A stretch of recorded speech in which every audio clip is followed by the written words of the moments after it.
Strong does finally. Ethan Warren gives him no space. He's in the wall. He's in the wall. Turn point. He's taking out Bruce Dean as well. Oh, big moment there. Kurt Stenberg on his roof. Big crash at turn 4. That is an unfortunate huge crash.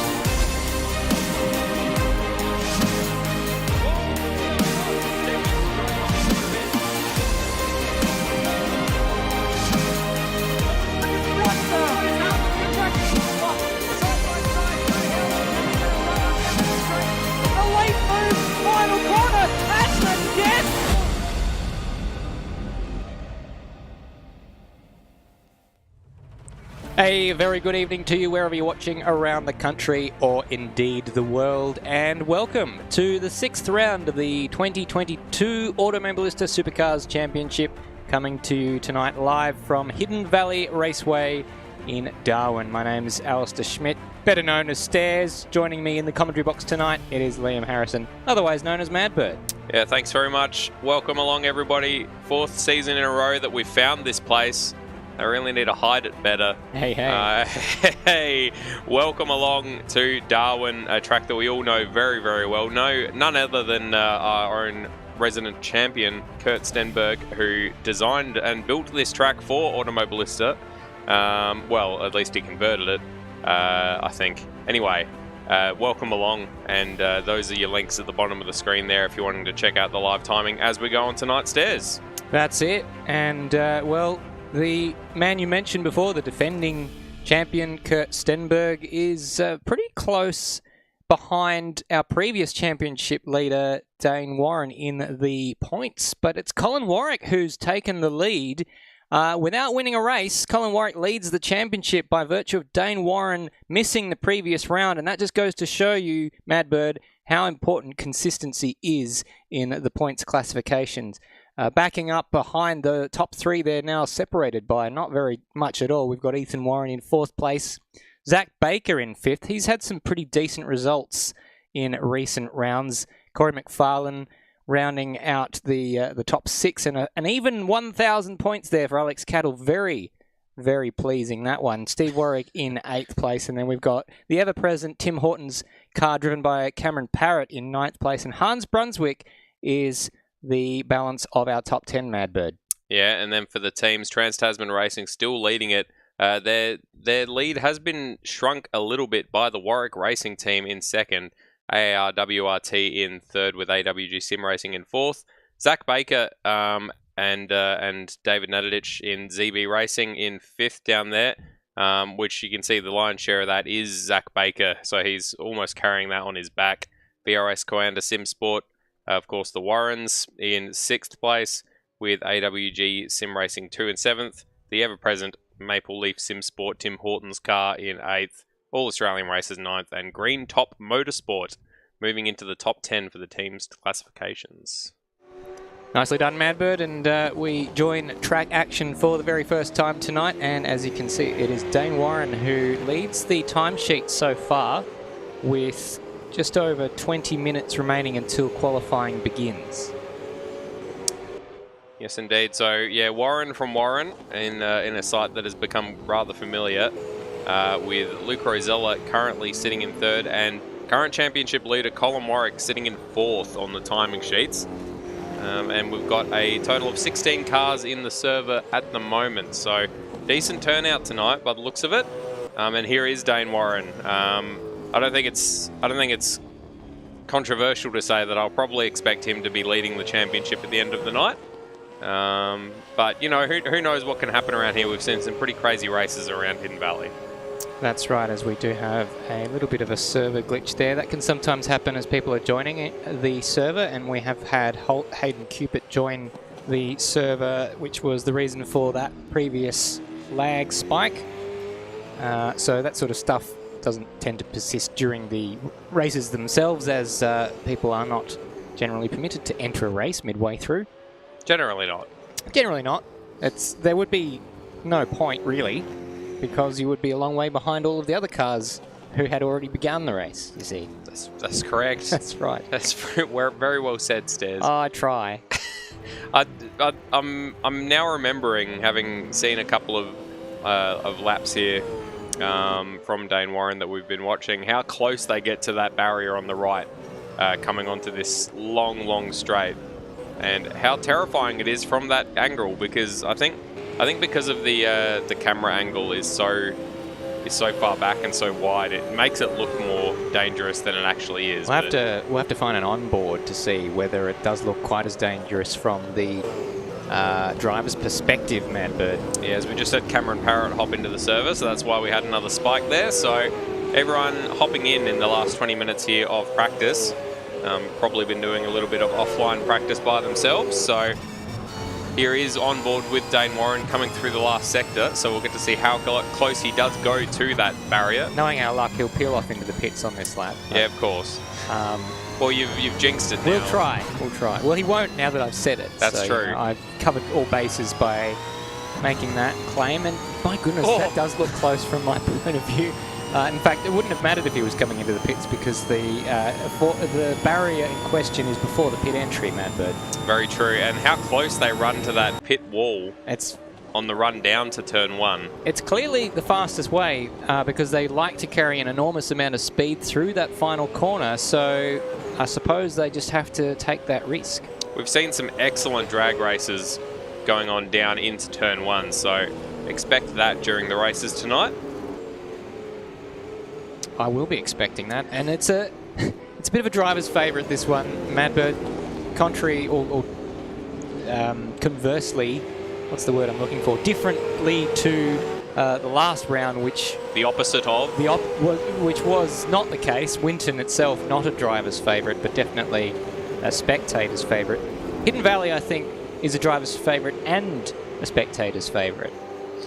Yeah, I'm very disappointed with myself. As on our other monitor, Dane Warren's had an accident that has seen him phase through time. Let's see if we can find a replay of what on earth happened there, because it looked very bizarre on our other monitor. He just went straight on. Which we often refer to. Oop. Gets a little bit out of shape and then just decides, bugger it. And just, oh, my planet needs me. Dane Warren died on his way up to heaven. So he has nonetheless gone back to the pits, as you can see. I was very disappointed to be crook last time out and missed that round at Winton, because it is one of my favourite tracks to commentate on. So for you, the wait between subsequent Winton rounds for you... It's growing. It's growing. Well, it'll be at least, 4 years, I think, because we raced it, what was it, 2019. And it'll be 2023 at the very least before you get to commentate on Winton again. Was it Newcastle that I seem to be cursed with, that I've, for some reason or another, I've never commentated a round at Newcastle, I think, possibly? I think so. Well, we've only managed to do it once. Once, I think, which was the finale in 2019. So there was I can't remember which track it was then. Well, you missed Townsville a couple of times. Maybe it was Townsville that I was thinking. I think you got to do it last year. I think I got to do it last year, and that was the first time that I've managed to. So yeah, let's hope Townsville's actually the next round on the 11th of July. Well, I better pull my head in. Pull your head in. Health speaking. Pretty good street circuit from a raceability point of view. I find it tends to throw out good races. You found your voice. Corey McFarlane. Excuse me. Just hopped into the server. So we've now got a full complement of 20 runners. So that's gone up. Yep. A couple of names hopping in that we expect to see some good stuff from. Corey McFarlane usually towards the top of the timing sheets. So we'll see what he's able to drum up for us in the last 15 minutes or so of this practice session. So good to see 20 runners already, despite some notable absentees. We've been told that, Sean Allen is on a hiatus, but also Benjamin Dahlia and David Nemovich won't be joining us tonight. And those are three names that we are used to seeing in this series quite frequently. No Zach Baker either. I just realised. I'd have to say that surely yet. No Zach Baker yet, because he rarely misses a round. Almost painfully consistent in his attendance, so and fourth in the championship. So if he weren't to show up, that would cost him dearly in the points. So we're looking at Dane Liccardo there. I'm just wondering if that's a bit of a livery change from him, or whether it just looks dark in the angle that we're looking at for him, but that does look like just a plain That black looks like a livery to plain me. black livery. Has him Privateer falling out, 35, yes. falling out with his team, maybe? Possibly. Dane, if you're watching, feel free to send us a message on Discord, and we can get to the bottom of that. But looks like the practice session has gone quiet momentarily. We may be going into a qualifying session in very short order, Madbird. Exciting. Very exciting stuff. How exciting is this particular camera Actually, shot? we still have 15 minutes, beg your pardon, until the scheduled qualifying session. So I think this will be moving into the final official practice session. Official practice. You know what upsets me? This will only benefit you. The loading bar for the track, like, if that should line up with the start-finish straight, because it's almost exactly the length of it, and then it would like fill up all the way along. Well, direct your complaint to Kurt Stenberg, because he's the one who built the track, and I'm sure that he did the loading screen for it as well. But I'm sure he's got other things on his mind, running an entire series. Don't care. It's going to be the hill that I die on. Those billboards they're not able to sell those. You would have thought they'd just duplicate the Lucas Oil and the Shannon's Club. Yeah, better than just having billboards. Blank ones. Yeah, you know, your ad goes here. I like that there appears to be just a transmission tower missing in the middle. No, that's new technology. They didn't want to put a transmission tower there, so they just made the wires hover. They transmit the electricity through mid-air between the two ends of the wires. Good tent there, or gazebo. We know a thing or two about good gazebos. Don't we just? Enormous gazebos. Well, I mean, that one there just in front of the Thrifty sign there, that's not very big. I don't think it's big enough, that gazebo. No. And it seems to be I actually, no, it is in front of the fence. It's meant to be like that. I thought it was clipping through the fence. Behind the guardrail, but in front of the fence. That's it. Must be a steward post. Yeah. Yep. Great big truck there. Yep. What does that say? Bunga Competizione? Something Competizione? No, Europa. There we go. Europa Competizione. Competizione. Which is a well-known Australian motorsport. Something. Yeah, it's very good. So we've got track action resuming now for the final practice session. A little bit of a Larry exit from his pits for one of the Trans-Tasman guys. I'm guessing Kurt Stenberg. Seemed like a very Kurt Stenberg thing to do. There is Corey McFarlane. Dane Warren in the foreground of that shot. Corey tailing Dane, see if he can learn anything. So Dane, of course, missing the last round due to commitments overseas.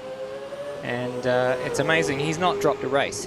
There's any race that he's finished this year, he's won, but yet he doesn't lead the championship because the consistency from Colin Warwick has allowed Colin to take the lead of the championship in the previous round at Winton. Shows how important consistency is. Yeah, not hugely so. Just finishing races and, you know, getting to the end and getting points. The importance of it cannot be understated. Because points do go all the way down to, theoretically, I think it's beyond 26th place. It's in the real life championships, I think they say down to 26th, but that's because there's only 26 cars, I think. But the increments that they go down, if you kept on making those increments go down at the same rate, it would go down to, in theory, 40th place, I believe. Such is the way the points work. But of course, we've rarely had more than about 20 drivers in this championship. So even if you finish last in 20th place, you do get a fair chunk of points, and in this series, 25 points paid, I believe it's 25. Yes, it is 25 points. That is what you get for starting a race. So even if you don't get to the end of the first lap, you still will accumulate 25 points. So there's points even if you're not technically classified. Well, I guess there's no opportunity to be not classified, I suppose. Yeah, well, it's different from the points for finishing a race. So generally in supercars, in real-life supercars, you do have to finish the race. It's not like Formula One where if you've completed 90% of the race, you get points.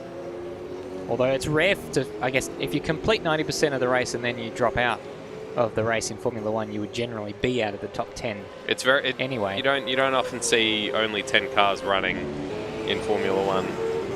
It would have to be pretty what's the word? Attritional race. I'm trying to think when that's happened. If that's happened since I've been watching Formula One. An attritional race. Well, to that level. Yeah. Well, when did you start watching? 2014? 2014. It's hard to remember. What was Japan 2014 like? I suppose they red flagged it early because of the horrendous incident with The Jules Bianchi. accident, yeah. Dane Warren into the 104s with the last lap that he's done, and he's going fast again at 22.2. So we're seeing some quick times. So once again, we've only been in this session for about 4 minutes. Dane Warren, Ethan Warren, Luca Rosella, once again the top three, with Corey McFarlane hopping up into there as one would have expected. We'll just take a quick break from track action to give you the details of the track, because I've forgotten to familiarise myself with the lap records here, so we'll have a look at what they are. As you can see, it's an anti-clockwise circuit. So Dane Warren with the qualifying record of a 104.080 and the race lap record of a 104.281. That is what we're looking at. So we're not too far off. He's in the same second at the very least, isn't he? He is indeed. And you saw there Kurt Stenberg, the previous pole sitters from last year, both races, because obviously the Warrens did not compete last year, so made a big difference. Yeah, lots of those records coming from 2020, because that was when Dane's last full season was with the Automobilista Supercars Championship, and that was his championship year. We've had 3 incarnations of the Automobilista Supercar Championship, 2019, 2020, and 2021. The first one in 2019 won by Kurt Stenberg, the man on your screen, and yeah, so he won it in 2019 and in 21, and then it was Dane Warren who won in 2020 as Kurt Stenberg spins around on the inside there, exit of turn 2. Said, I'm spinning around, get out of my way. I know you're feeling me, and you love it like this. Yeah, just a little bit of a frog in my throat. Luke Rosella there, that's the man who won the last 2 races in Winton, the only other man other than Dane Warren to win a race in this championship. But having missed quite a few rounds due to various commitments, has sees himself quite a long way down the points standings. Yeah, quite surprising. Not inside the top 10, despite having won 2 races. He is a very, very quick driver, is Rosella. As we hear somebody crash. Well, we might see... Oh, there it is. Yep, that looks like R70. No. I'm not sure who that is. I'll have to... Let's see if we can dig that up. We've got time since we're just in a practice session.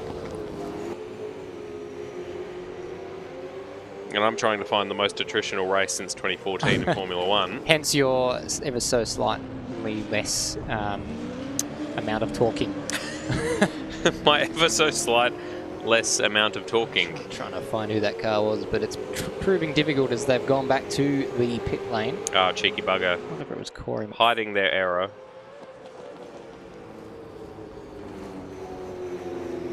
It's really hard to tell based off like the Wikipedia results tables. I'll resume my search later. Kurt Stenberg has hopped up into 4th place in the practice session.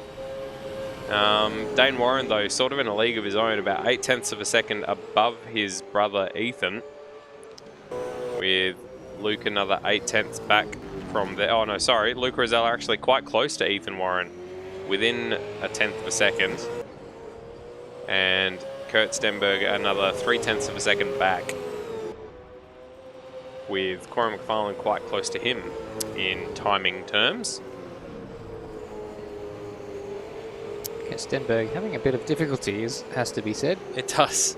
It was a few names that we're not really that used to seeing here tonight, which is quite nice. So we've got RSM Latino, Ben. Well, we normally see him. Well, yeah, but he's not a every round sort of main series driver. Benjamin Hall. Lachlan Burke is sort of now and then. Dane Liccardo. Speaking of, that was who it was. Ah, we found it. Dane Liccardo. And there he goes. in a different car, by the looks of it. Hang on, that's not Dane Liccardo. That is RSM Latino. I just was on Dane Liccardo when I was looking for that. So apologies to Dane Liccardo. That's not him spearing off. I thought he was in the black livery. But yes, that's RSM Latino, that's who I originally identified that car as. You should have gone with your gut. I know. You should have trusted yourself. Well, feeling a bit rusty, you know? Has been a little bit. Always is between races. Well, that's good. Otherwise, I wouldn't be able to commit to this with the amount of work going on. But yeah, the Dane Liccardo inside the top 10 there. Racing as a privateer this year, or this round, which is a bit of a separation from who he's been racing before with Evolution Racing Team. So not sure what the story was there. Kurt Stenberg in 4th place. Let's see if we can pick up some of the other cars in the remaining 5 minutes before this practice session, I should say, ends. We will have a 10-minute qualifying session for each race to determine the order for each race. So Corey McFarlane there in 5th place. Alex Cattle, who has been the kind of leading car from that stable, the AWG team, with Brody Steen he jumps in generally for the second race. I think he's got some sort of work commitment, which means he'll miss the first race in a lot of cases. And Benjamin Dahlia not here tonight, nor Sean Allen. And as we speak about him, he's decided to make his way out into the pit lane.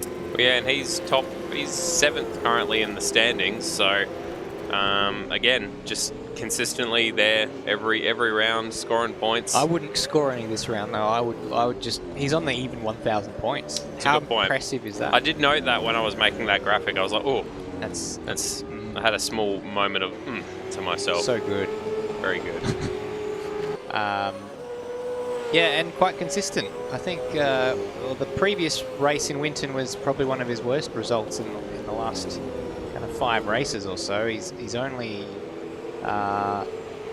twice in the last 5 races had less than 100 points in the race, and he got 70 points in the previous race in Winton, which is, when 70 points is a bad result, then you're not doing too badly. Bad result, and got a podium in Perth. Exactly. The week before. So that's right. I feel like that might have been his first podium. That was. Yeah. And he was there in the right place while people tangled in front of him, and he was there to pick up the scraps. So very Ricardo-like in that way.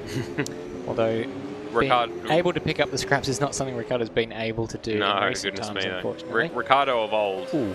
Let's say. Ooh. Show what we just saw there. Yeah, someone else then beginning to have an accident as well. So we saw Termo. Termo having his own incident by the looks of it in the Pennzoil car. Yeah, just onto the curb, onto the grass, and distracted someone, presumably when he was going to... No, someone else had the exact same crash as him.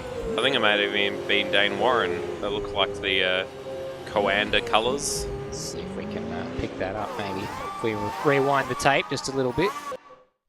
And let's let it happen. I think you're right. I saw the orange and the purple, yep. What a rare thing to see. A Dane Warren spin. Oh, good thing we picked that up. Oh, my goodness. Whoa. The lens has transcended time. A level of fisheye that the human eye was not meant to perceive. Yes, no, but that bodes well if Dane Warren has the capability of becoming unstuck. Oh, someone else having us. Is that him again? No, I thought I saw purple.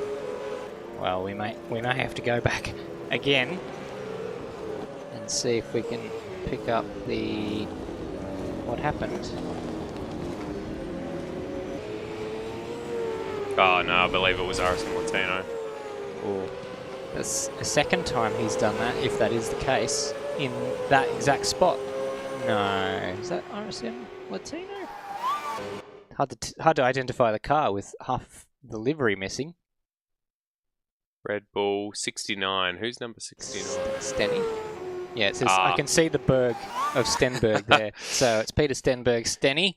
With a very funny number. Very good. So Kurt, that Stenberg Senior. But this is the time to have those mistakes, Advert. You know, Better to have them now than during the race or during qualifying, as Dane Liccardo loops it coming out of the last corner. finding the limit before qualifying. This is when you really need to do those sorts of things there. And yeah, evidently a bit too much speed there for Dane Liccardo, who just jumped out of the server, I believe. A little bit frustrated with himself, perhaps. So currently 19 cars in the server. Colin Warwick's just hopped in, as has Bob Carr. Oh, former New South Wales Premier. Didn't know he was into sim racing. What a delight to have him along. Yes. I wonder if Steve Bracks will make an appearance. Well, apparently, I was reading what sounded like an incredibly realistic article from the Advertiser about how Stephen Malinowskis's meniscus. Isn't it Malinowskis? It is, but I always say meniscus. Peter Meniscus. Peter Malinowskis's government were making secret 4 a.m. calls to try to get the Grand Prix back to Adelaide. So I doubt that was something that he was doing. Obviously, he must be a massive fan of motorsports. So maybe we'll see. Well, part of his election campaign was bringing the Clipsal 500 back, so. and the Motorsport Festival, which I'm very excited about. So, and I believe that's going ahead. So it is, yeah. They've already allocated the budget and everything to it. So which is good news for all motorsport fans in South Australia and in the rest of Australia, I think, because it's a popular event throughout the country. The Clipsal, well, no longer called the Clipsal, was the Superloop. Goodness knows what it will be. The Adelaide, probably just the Adelaide 500 again. Oh, I'm sure they'll find a title sponsor though. Who do you reckon we get to sponsor it? Let's get Clipsal back. Tim again. Hortons.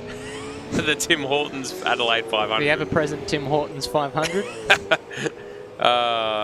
What have we got? Pirate Life 500. That'd be pretty good. Oh yeah.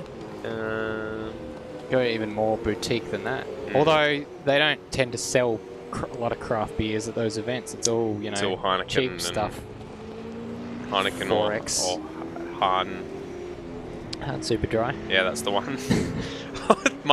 I was like, I said Hahn, and then my brain deserted me as to whether that was actually a brand of beer or not. I think the exclusive beer rights were 4X one year, and I remember thinking that's very un-South Australian. Yeah. Just having mid-strength or even low-strength 4X. Where's me 4X gone? It'd be like having Adelaide. It'd be like having Great Northern as the South Australian Supercars race. I apologise to sponsor. anyone who drinks Great Northern, but it tastes like water to me. It's watery piss. I got my housemate's father offside by making a disparaging comment about Great Northern as he opened his esky full of Great Northern cans. Oh, is Barry a Great Northern fan? Well, he was drinking it, and I believe he likes it, so you know, to each their own. Hey? Well, considering some of his son's tastes, there had to be something wrong with him. I don't think his son drinks Great Northern. Oh no, but just tastes in general. He's got some weird food and drink things. The time has gone to 0. I wonder if we'll see some practice starts, some practice pit entries maybe. Or so Colin not. Warwick hopping up into 3rd place by the end of that practice session. So only a 10-minute qualifying, which sounds like a fair bit of time because the laps are only about a minute and a bit, but it will evaporate very quickly, as we have seen in the past. So good to see father of Ethan and Dane Warren, Blair Warren, watching along, and I'm sure family also tuning in. Good evening, boys. Let's go racing. If you guys created billboards at each track, we at CartFX would be happy to be a sponsor for each round. So there you go. That's something that we'll have to get our good friend Kurt to implement in the track design if he's got the ability. I'm sure he does since he built the track. Malaysia Airlines and Conoco Phillips. Two very well-known companies. And Thrifty, which I do know. We also had Says Night Owl say hi, to which I respond in kind. Hi. Hi. Hi, Says Night Owl. Good to have you along. So if you are watching along, feel free to get involved in the live chat. If you're wanting to follow the action on live timing, you can go to rsmclanau.liveraces.com and you'll see all the live timing. There's a track map, so you can see who is where, who's in the pits, all that sort of stuff. There's the link on your screen there, Madbird. Yes, indeed. And if you like what we're doing here, then hop over onto Facebook, Apex Rear Wing. Give us a like, and make sure you hit subscribe and like the video as well. And patreon.com/Apex Rear Wing if you feel like shouting us a coffee now and then. It's all greatly appreciated. It takes a lot of effort to put these on, and works his fingers to the bone managing all these keyboards. So you know. He's gonna need a fair whack of health insurance later in life. I do know how much arthritis medicine costs, as my father does have arthritis. So I'm probably going down that route. Have you been across the TISM making their comeback? I don't. The Australian band. I don't actually know who that is. I'll have to show you some of their music after the broadcast. But they're an Australian band who are known for being all high school teachers, and they wore masks so that their students wouldn't know who they were. Oh, very good. And they're playing their first show in 19 years later this year, and posted. And they said in a press conference, "We look forward to great success on Spotify and hope to achieve the 4.7 million downloads it will take for them to pay us the final $7.50 we need for our osteoarthritis bills." Oh dear. It's a sad commentary on the world at large. Isn't it just? Which is very TISM, so... Very TISM. Very I thought you were talking about autism or some kind of other TISM or something. Did you hear that autism's coming back? It's never left. I experience it every day. So Cameron Parrott, the car, leading the train out. He'll be the first one to set a lap. So shall we jump on board with him, Madbird? Sounds good. And have a little bit of a looky-loo around this fantastic Hidden Valley racetrack. It's a very, very long start-finish straight. Drag strip off to your left. Hit the anchors down into turn 1. Fantastic overtaking opportunity. Many lines seem to work through this corner. And then out of turn 2 into the sort of rest of the circuit. Yep, through this first sector, twisty bits, and then a hard braking zone right-hander. We see a lot of back and forth going through these couple of corners into the hairpin that nestles into this valley here. V's it off, doesn't he? There, that one really does. And then huge amount of opposite lock on traction there. Yeah, it wasn't the cleanest exit I've ever seen as he goes into this last sector, which is lots of tight, twisty, technical little corners that if you get one of them offline, then usually you're buggered for the next few. So this is that last corner onto that long start finish straight. So your exit is critical, and that looked pretty decent to me. Not the cleanest lap overall, but it's a cider at the very least. And what sort of time we got? We've got and he's immediately being eclipsed by everybody with a 107.2. Now that was interesting. I wondered why, when we were on board with him, that he immediately went to the inside of the track, because he made the distance that he had to travel a bit longer, but he had quite a queue of cars behind him who were catching up towards the end of that lap. Now, it's not his responsibility actually to get out of the way, but it was a nice courteous thing to do, because they were catching him on that lap. He was not obliged to do that, however. No, he wasn't, but very polite, I suppose. And he can just sort of get his head down and worry about his own laps now without having to worry about them in his rearview mirror. And those three will be taking time off each other, having to worry about someone being stuck at their apex. So Dane Warren, as you can see, with the fastest time provisionally there of a 104.7. His brother Ethan not too far behind, and Colin Warwick in third. That is how it lines up after the first round of laps. Kurt Stenberg exactly a second behind Dane Warren. That's quite satisfying, as we see Termo very slowly go off at the last corner. I think Kurt will probably want to improve on that time. Let's see if he's done that. He has gone up by a tenth or two. Still only good enough for fifth. Yeah, it only improved his position by 1. Zach Baker's just done a personal best lap. He finds himself in 7th. Zach Baker has arrived, as we excellent. We wondered where he was in practice, but he is here. And so Corey McFarlane up in 4th. He's doing a good job. And we've got 21 runners all on track. Great field. So, will anyone be able to take the fight to Dane Warren in qualifying. He's already he's already 3/10 up on his brother, who in turn is 2/10 up on Colin Warwick. So there is a bit of a disparity in time already. Dane Warren still about 7/10 of a second off the qualifying record that he set here back in 2020. As Kurt Stenberg comes into the pits, so needing some fresh rubber on his wagon.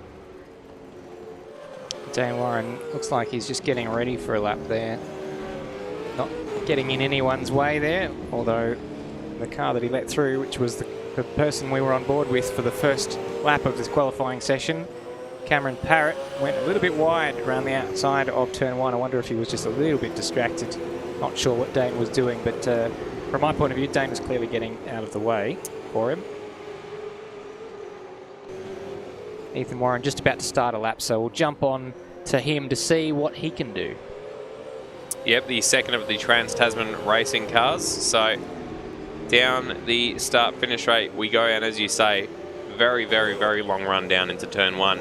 And different lines work here. You can keep it tucked up to the apex. I see a lot of drivers running very wide and just carrying more speed through the corner, which seems to work out quite well.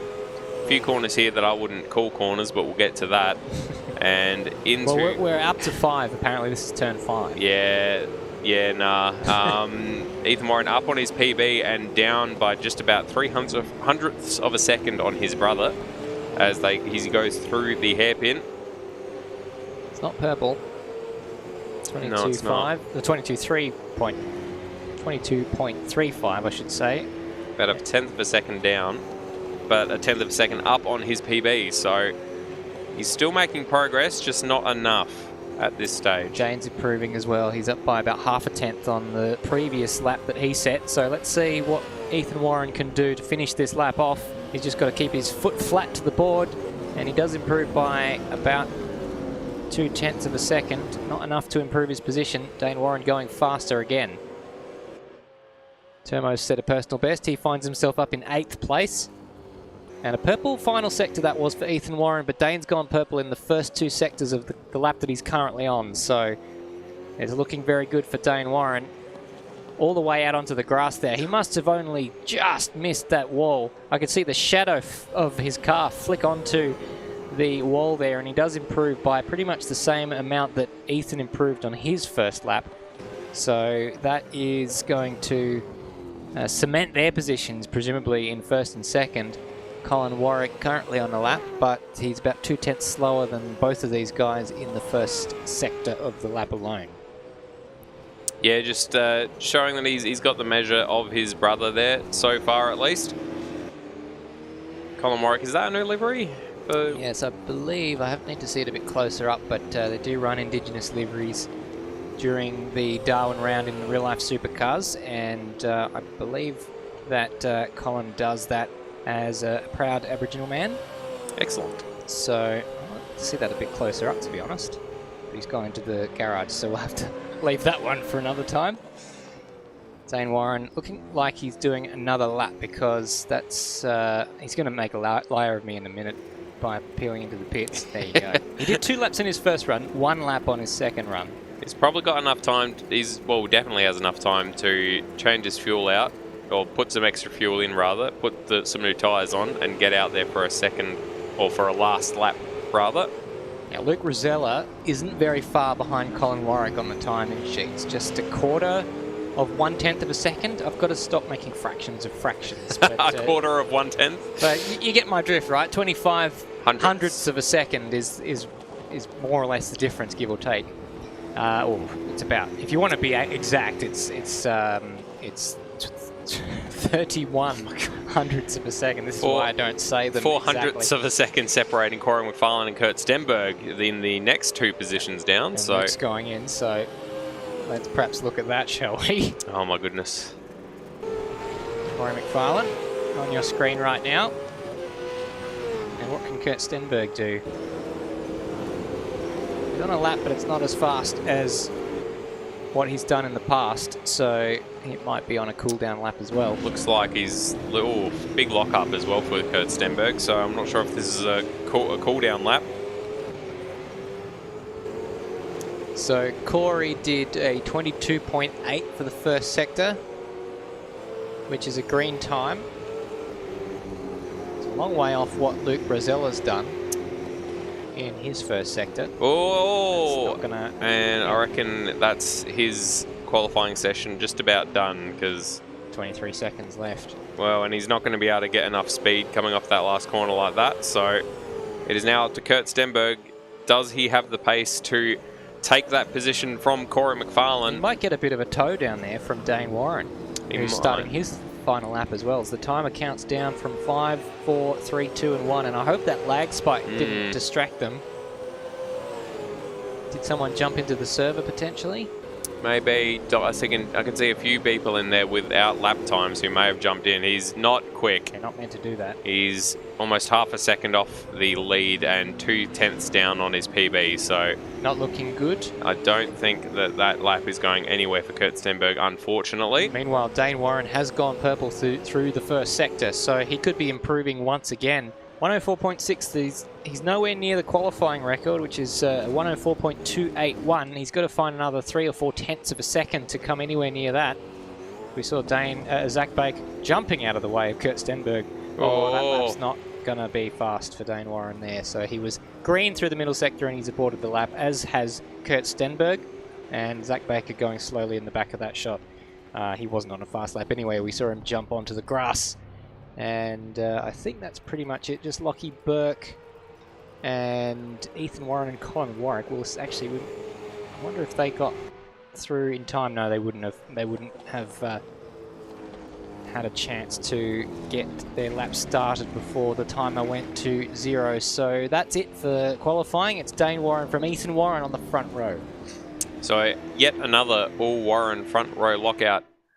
What are we going to do about that? Looks like they're going to be finding themselves back in the lead of the championship, or at least Dane will, if he can convert that pole position into victory tonight. Twice. I reckon I reckon we had a race here where they tried out those rules where you had to use the hard tires for one race. I would really like to see. And I really liked that. Yep. Yeah, because you saw some mixed up strategy. But we do have the same kind of format as we've had in previous rounds this year, and that is to have a long first race and a half distance second race. So 30 laps will be the distance for race number 1. They have to make one pit stop during that race between the laps of 1 and 28. And then for that second race, it's a 15 lap race with a pit window between laps 1 and 14. Both races having that compulsory pit stop. Which those will go pretty quick around here. Laps being just over a second. Be very quick. Very quick. Microscopic track. At a certain point, that would be too fast What is this? to watch. A circuit for ants. As a human. How are we supposed to teach legs. underprivileged children how to drive when they can't even fit inside the racetrack? Yes, who knew that spiders have 6 legs? They don't. And live in the ground. Ants do. Oh, Lord have mercy. So while we wait for this race to get going, have you ever played a game called Poetry for Neanderthals? You know I have. Have you? Yes. Well, I recommend it. We played it this weekend just past on our Camp Pink trip. Oh, well, that's fortuitously coincidental. Isn't it? Crazy how you brought it up. Well, Wonderful. I just want to recommend it to anyone at home Wonderful game. looking for a good, some way to pass the time that isn't sim racing, or watching us broadcast sim racing, which should be your #1 priority for all entertainment. But if you are looking for a break, give that game a go. Poetry for Neanderthals. Good fun. The idea is you have to describe something using only single-syllable words. So you might get mountain, and you'd say big land thing. Big tall thing. Yeah. Ski down it. Snow falls on it. Yeah, there you go. And so when give me another one.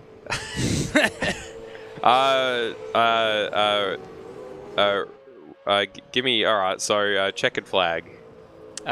Black and white says end of race. There you go. welcome along, Sean Allen. Good to see you in the chat, matey. We mentioned Sean Allen earlier on his hiatus from racing, but not on his hiatus from watching, so that's good. Very good to see you, mate. Absolutely.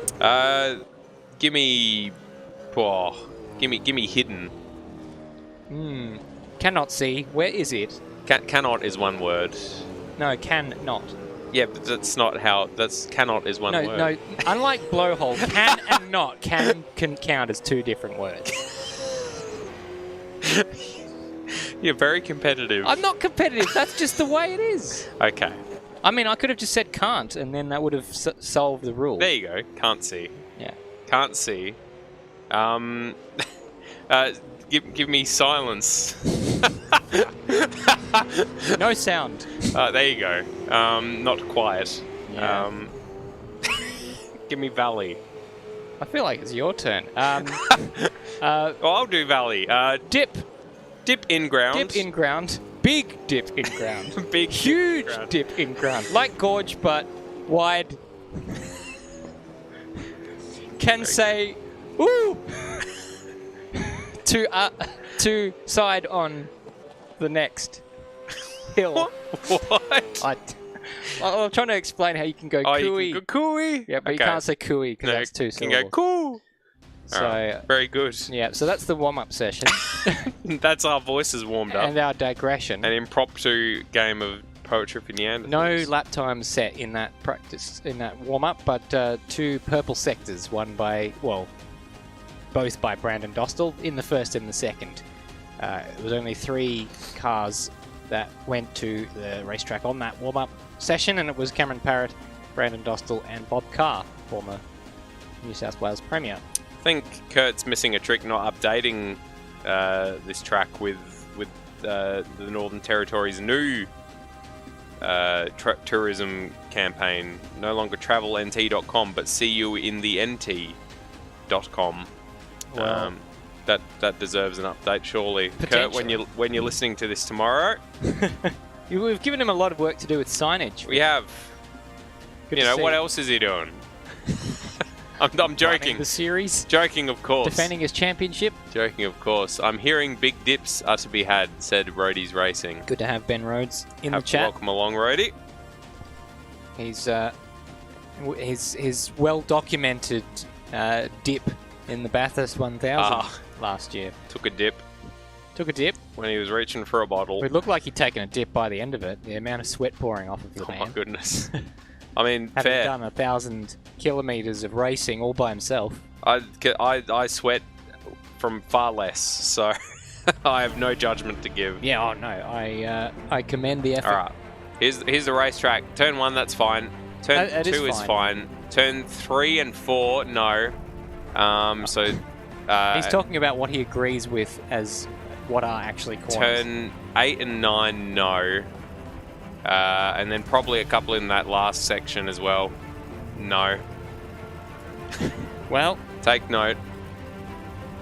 Exactly right, Tim Redmond. See you in the NT.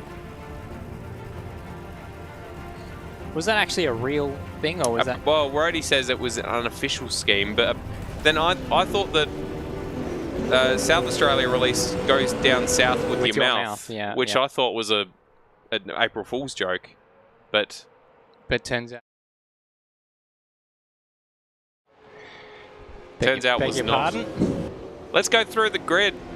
Dane Warren in the lead. Oh, sorry. You are fine, matey. Dane Warren in the lead once again, locking out the grid with his brother Ethan Warren. In third place, we've got Colin Warwick currently leading the championship. And in fourth place, Luke Rosella, who, as we said, lightning quick, but just consistently not here. So isn't even in the top 10 somehow, which seems like a error. Corey McFarlane in fifth place with Kurt Stenberg in sixth. Champion-elect, reigning champion rather, only good enough for sixth in this qualifying session at a track that he built and knows back and front. So that shows how stiff the competition is. Zach Baker, who did turn up, managed to get himself up into seventh place. Good work there from Zach. In eighth place, we've got Termo, and we've got some Termo fans. Tim Redmond saying, let's go Termo, let's go. In 9th place, we've got Lachlan Burke in the All-Australian Races car. 10th, we have got Ben Hall in the Luke McHugh Racing with that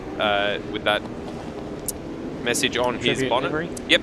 RSM Latino in 11th place, and Steve Warwick. Oh, sorry. Dane Liccardo has not made the start, so troubles for Dane Liccardo. 13th place, we've got Steve Warwick, father of the proud Aboriginal man Colin Warwick.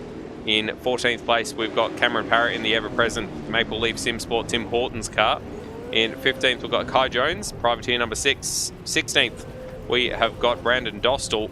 17th, we've got Stenny, father of Stenberg. 18th, we've got a Claim Bite. 19th, we've got Dodger. 20th, we've got Hayden Cuppet. And 21st, Alex Cattle, who was not able to set a qualifying time. So Lachlan Burke just reversing into his spot. So huge grid, it has to be said, Madbird. It does. Even 20 cars with Dane Liccardo missing. And we wait for the lights. We're a long way from the... I can hear the revs. Yep. We're a long way from the lights, so we can't quite hear the engines. But we can hear the lights. And away they go. Not sure if they heard that one, but a good start there from Dane Warren, it looks like. Better start from Ethan Warren, it looks like. Up the outside on the start, and Dane Warren under pressure from Colin Warwick and from Luke Rosella going into turn 1.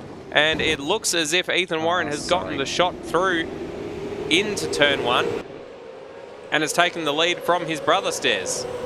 So we've seen that happen quite a long time, quite a lot in this series, with Ethan getting the good start and Dane Warren admitting in post-race interviews that he just doesn't know how to get these off the line, at least not compared to his brother Ethan, who's absolutely lightning on the starts. And look at that, Colin going Warwick, side by side with Luke Rosella. Yeah, getting that position on Luke Rosella up into 3rd place, or rather staying in 3rd place, defending from Luke Rosella, with Kurt Stenberg right behind them in 5th. Corey McFarlane, a nightmare start, down 2 places into 7th. And meanwhile, up ahead, the Warren brothers are just trotting off into the distance. Oh, very sideways for Colin Warwick, and he had to do quite an aggressive move onto the track to actually get back paid off. Onto, without hitting the wall. He had to swerve in front of Luke Rosella. Here goes Dane Warren down the inside into turn 1. He's going to outbrake himself and find grass. Ethan Warren swoops back underneath him. Back behind, it's Kurt Stenberg going side by side with Luke Rosella. The recovering Colin Warwick with a watching brief on the 2-wide battle up in front of him.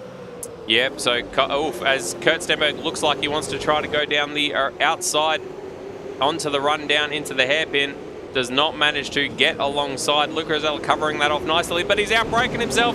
Luke Rosella's gone deep, and now it's 3 wide coming out of the hairpin. You can see it there in the background. Luke Rosella has managed to come out in the front, but it looks like a little bit of tapping, and they're out on the grass. Colin Warwick and Kurt Stenberg all over the back of Luke Rosella, who is just holding onto that position for dear life as they go through this tight, twisty... There goes Kurt into the wall. Kurt into the fence. So as we cut away to see that there was a change for the lead. Dane Warren getting back in front of Ethan Warren as those two bumped and barged their way through. But Kurt Stenberg, desperately bad luck there, fed into the fence, it looks like. And meanwhile, Colin Warwick coming under pressure from Zach Baker, and Corey McFarlane not too far behind as well. Yeah, Corey with a recovery after a bad start. Zach Baker getting that position up on him as well, so now he's got it all to do. And Kurt Stenberg down in 16th place now, as after that accident, which we're getting a replay of on our other screen. And Hayden Cupid has DNF. We'll get the onboard so we can just see what happened. There was side-by-side action, and Kurt was on the outside. And... did he get a nudge? A nudge from behind, perhaps. We might need to see this from the onboard of... we'll come back to that. Zach Baker, perhaps. He had sort of the box seat by the looks of it. Speaking of Zach Baker, right on the back of Colin Warwick, coming through those same sequence of corners. Colin goes very defensive, very tight as they come out onto the start-finish straight. And Zach Baker's going to have a slipstream all the way down into turn 1. Dane Warren sets the fastest lap of the race, surprising no one really, as they all feed down into turn 1. Here's that replay. Yeah, so Colin Warwick, I think, had the best view because I think it was him into the back of Kurt Stenberg. So it was just the slightest nudge. I don't think you can apportion blame too heavily on Colin Warwick. It was just one of those racing incidents. But it's ended very badly for Kurt Stenberg, who is still down the order in 15th place, just ahead of his father, Peter Stenberg. Well, that's not the sort of father-son bonding that Kurt would be wanting to do. No. On track. Not at all. Hayden Cuppett in the chat just with sad faces. Not sure what happened there for you, Hayden. Very sorry to see you DNF so early, so I hope we see you back for race number 2. Cole is parking the bus big time, says Rhodey, and absolutely right you are. He was, but he's now got a bit of clear space. As Hayden Cuppett says, my TV timed out and turned off. So oh no! There's a setting to jump into the menu and see if you can change. Yeah, that sounds like a TV that needs replacing. As we've got Corey McFarlane now trying to make the move on Zach Baker, up 2 spots from where he started, but he's going to be up 1 spot from where he started now, with Corey McFarlane making a very nice move up the inside of turn 1 there. Kurt Stenberg now up into 14th, so he's recovering slowly. It's going to take quite a while though. Yeah, so he's got quite a bit of work to do, but presumably he should be able to make his way up quite a few spots, at least into the top 10. I would have thought even further than that, given the pace advantage that he should have over a lot of those guys. But it depends how hard they squabble over each other as to how much time he loses while he's doing that. Out front, Dane Warren has a very, very small lead over his brother Ethan Warren, and you can see the view here from Ethan Warren showing you that he hasn't given up. So while all this chaos has been going on in the middle of the top 10, the leaders have still been fighting each other. They have. Is Ethan close enough to have a go down into turn 1? Not quite, by the looks of it. Maybe just trying to pressure his brother into a mistake, make him outbrake himself, as we saw him do just a couple of laps ago. Nothing doing on this particular occasion, as Ethan has to settle to stay behind Dane Warren at this stage. Could have a dive down into turn 4, but decides against it. I'm encouraged by Ethan's pace here because generally once we get, I mean, we're not that far into this race, not even a third, but we tend to see Dane start to pull away pretty early on in these races, generally speaking. Yeah, usually Ethan will get the jump with a better start, but then once Dane gets past him, he just sort of trots off into the distance. Yeah. So Ethan's doing a very good job to hold on to him at the moment. Dodger, we've had DNF as well. Not sure what happened there. Dane has the fastest lap as well. Sorry, Ethan has the fastest lap, as I should say, of this race, and marginally quicker on the previous lap. Round 6, as they come, round 6 of round 6. Sorry, lap 6. Lap 6 of round 6. As they come down the start-finish straight. Ethan getting closer, closer, closer, but just not quite close enough. So almost needs to... They have very different lines through that corner. I think that was Dane Warren making a small mistake because he was much tighter on the previous occasion. And it's given Ethan a lot of a better run through this first sector. Locking up as well, Dane, through there. And that might give Ethan a little opportunity. But I don't think Dane's opening the door. He's gone very tight to the inside on the approach to that corner and giving Ethan absolutely nowhere to go. So Ethan just tries to drive right through Dane there. All but bump drafting. All but. All buts as they come through the hairpin. But yes, no, Ethan Warren doing a very good job to hang on to the back of Dane Warren at this stage. We'll have another go here down at the start-finish straight. He's Let's closer. see what he can do. He's closer than he was on the previous lap, and we saw how close he got. So you can see the time ticking down in that top left, under 1/10 of a second. He's going for it. Down the inside he goes into turn 1. Oh, and he's locked up, outbroke himself heavily. And I hesitate to say that might be it. It's a big mistake from Ethan there. So he's ended up a long way. 4 seconds he's lost. A long way down the escape road and had to turn around. So as you can see there, Luke Rosella now up into second place. And we do have a battle still. It's just now over second and third, not first and second. So we were trying to see if we could find a replay for what happened to Dodger, but he just came into the pits. Presumably he had some damage from an earlier incident that he's decided to retire from the race for. So that's a bit of a shame for Dodger. We saw one of the most dramatic, or one of the most bizarre endings to a race for a driver last time out at Winton for Dodger, and that was when he managed to hit a curb which flipped him over a fence and he couldn't get back to the racetrack. I think I caught that on the broadcast. That was unfortunate. It was very unfortunate, but just couldn't get. You couldn't do that if you tried. I'm sure our friend and commentator friend Bagsy would definitely have tried. He always had a bit of a penchant for exploring the limits of the track design. Now we've got this tasty little battle going on here between Corey McFarlane, Colin Warwick and Zach Baker. So Corey McFarlane getting that position on Corey McFarlane getting that position on Colin Warwick. Too many C names. Change your names immediately, please. And Zach Baker just got a watching brief on this as well. Does. We might be able to get a good view of that livery from one of the onboards, potentially from Zach Baker's perspective, if we can jump on board here. Here we go, there's a nice view of it. One part of it. At least the behind of it. The behind. As they go down the start-finish straight, Corey McFarlane just starting to stretch his legs ever so slightly. Yeah, Colin trying to stick with him, but just not quite able to. And I think Ethan has just made the pass on Luke Rosella for that second place. But it's going to be sort of a consolation prize, I'd say. Yeah, I think it was down into turn one, so he's obviously had a bit of practice breaking into turn one with his brother Dane. He's done it right this time. That one was a little bit easier. Thank goodness from Luke Rosella's point of view that he didn't go deep into the escape road, because he might have taken Luke with him if that had happened. He can now set about trying to reduce that deficit to his brother up ahead. About 3.2 seconds the gap. Well, it's come down. It was 4 seconds when he rejoined track. So Dane might have just let his foot off the throttle ever so slightly, having seen that occur. I'm sure he was pushing pretty hard to keep up, or to stay ahead of his brother Ethan. Forced the mistake though. That's the main thing. Zach Baker looking to make this pass on Colin Warwick. Colin just falling out of the slipstream from Corey McFarlane. Zach weaving behind. Oh! That's not gone at all well, unfortunately, for Zach Baker, who recovers. So we're seeing a lot of mistakes down there into turn one. Let's see if we can find a replay there. Did he make contact? It looked like maybe he tagged him just a little bit.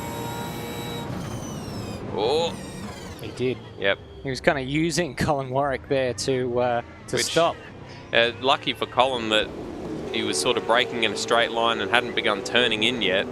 Well, considering he got a hefty whack from behind, Colin did well to make the corner as well as he did, to be honest.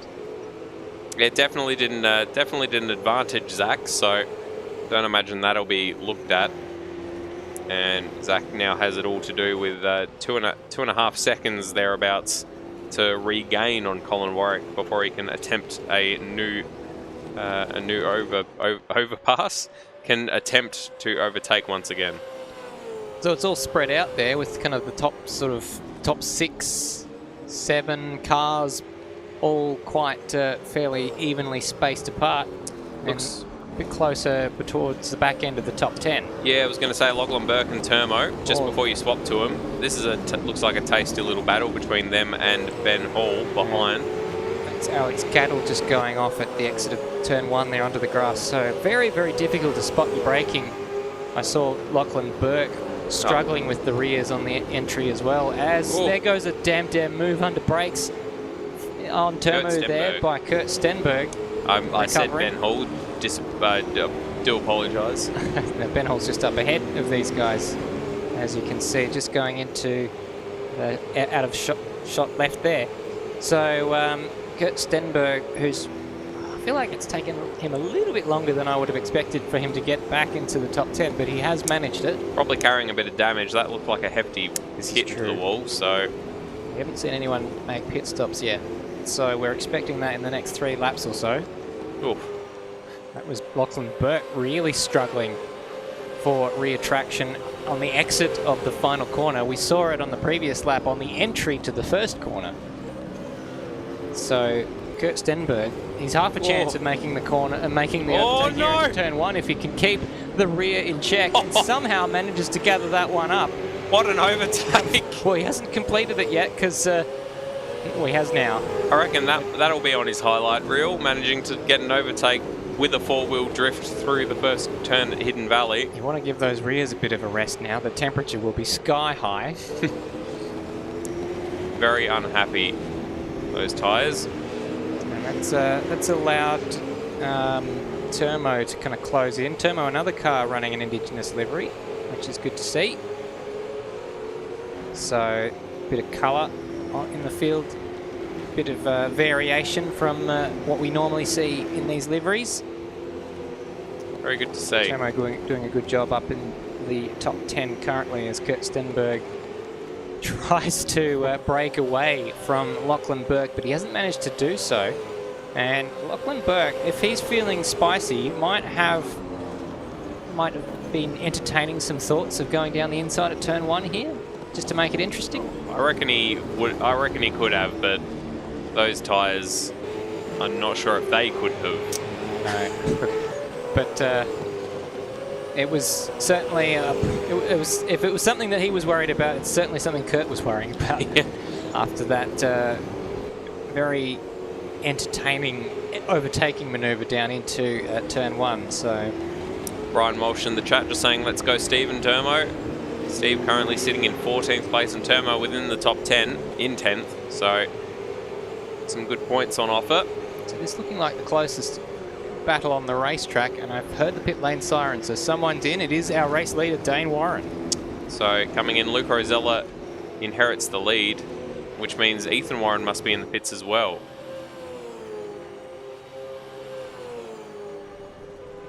In theory. No, he's not. So Luke Rosella's. So when has Luke Rosella taken that lead back? There's a 4-second gap between Luke Rosella and Ethan Warren. So Ethan looks potentially to have made another mistake at some stage while we were watching the battle between Kurt Stenberg. But yeah, Ethan Warren's still out and well in front of his brother Dane Warren. So we'll have to get to the bottom of that. Dane Warren is just rejoining the racetrack now. But Luke Rosella leads the race by 3.2 seconds. Yeah, as we investigate what's happened there, just watching Dane Warren gingerly making the first few corners on this set of tyres. Luke Rosella a few seconds up the road from Ethan Warren. Dane Warren, having pit, comes out down in 14th place. I feel like that's usually he'd have built a bit of a better advantage by then. I suppose they are short laps.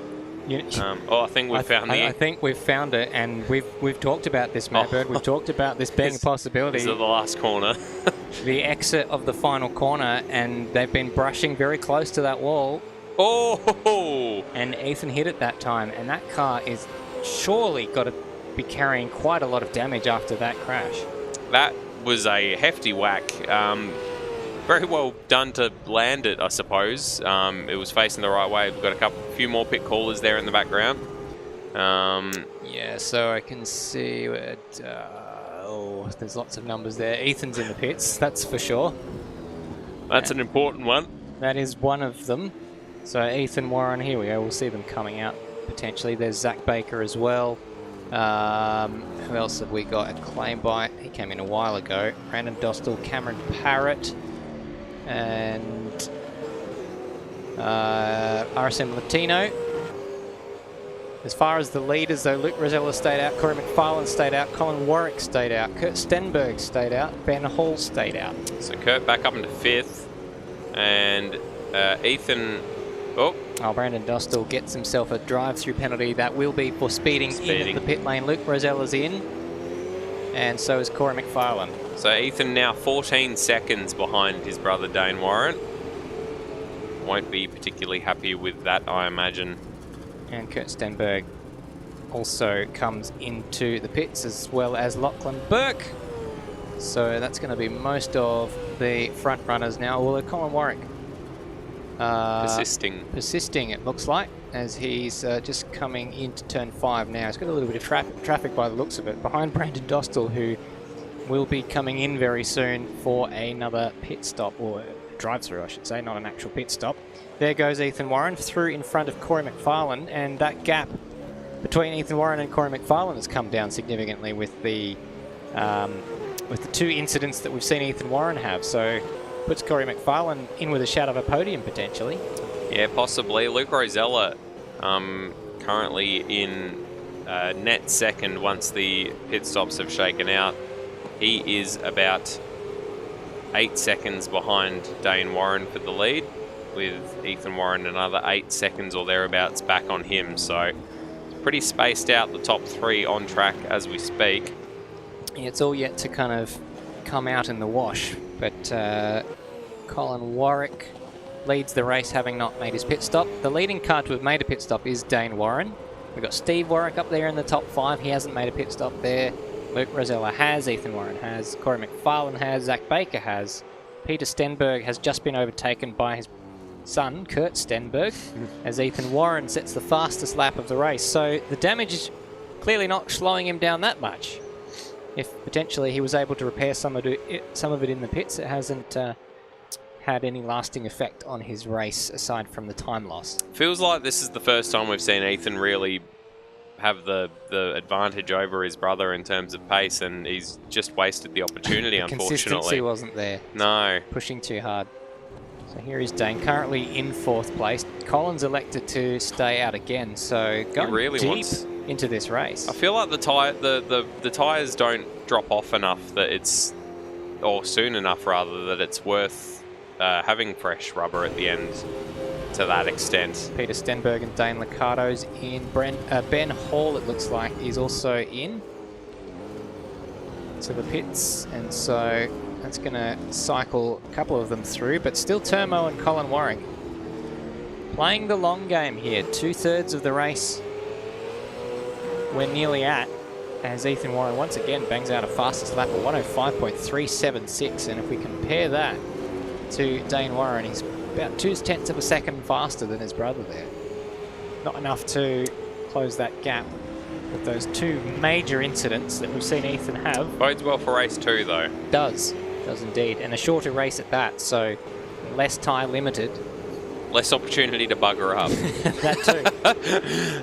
You were less diplomatic I in was. your assessment of his chances there. Colin still doesn't come into the pits, so I feel like he's just taking time off himself at this stage. Well, we'll see how much shorter that makes his pit stop. It has played to his favour quite often in the past, having those those shorter pit stops. True, he is the overcut king, so as I've just christened him. It may well put him in podium contention. Turmo's in. Oh, we missed DNFs from a claim bite and the ever-present Tim Horton's car, Cameron Parrott, who now is no longer present. It's going to cost him some points. He's inside the top 10 currently, and has finished quite a number of races in this championship, so that's going to be probably his worst result of the year. He hasn't had a DNF, I don't think. No, so that's a shame for him. So happens to all of us. It does. Dane Warren, who will become the race leader, as Colin Warwick still has to make his pit stop. So let's jump on here. Surely this is the one. He's going to come in this time. And you nailed it. Absolute professional. If he hadn't come in, I would have been wrong, though.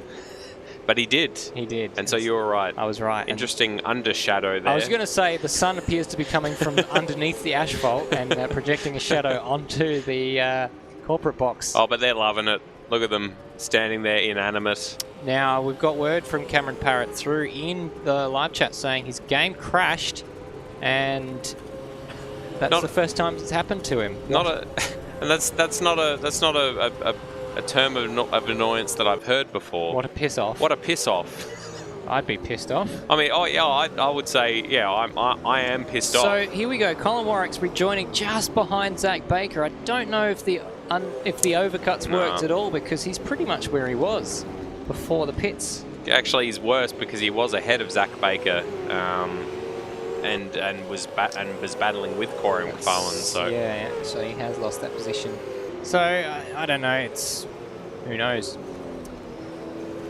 We'll see though. He will have fresher tyres than Zach Baker, so whether he can make some progress and regain that 5th place, time will tell. Corey McFarlane just dropping away because I mentioned he was a chance of a podium with Ethan Warren's 2 incidents, but Ethan clearly still has pace in that car, so he's driving away from Corey McFarlane. And we've got a timing glitch. Corey McFarlane just dropping down the order. Is it a timing glitch or has he had some sort of issue? Down in 9th currently. Oh, it's a game issue. Oh no. It's just talking about his chances. Well, that's obviously you shouldn't have. I know, but you know, otherwise what else would I talk about? And he's back to the pits, yeah. so that is very unlucky for Corey McFarlane. Looked like he was just going about his business and the game said, nah, I'm over it. So it's a high rate of attrition tonight. And mostly looks like from technical issues and not game related specifically, just like people's TVs turning off, games crashing, yeah, and potentially a connection issue. Well, that could have been anything. That could have been internet dropping out. Who knows? So that brings us to 5 DNFs for this race so far, as Ben Rhodes, Roadies Racing suggests that the commentator's curse has struck again.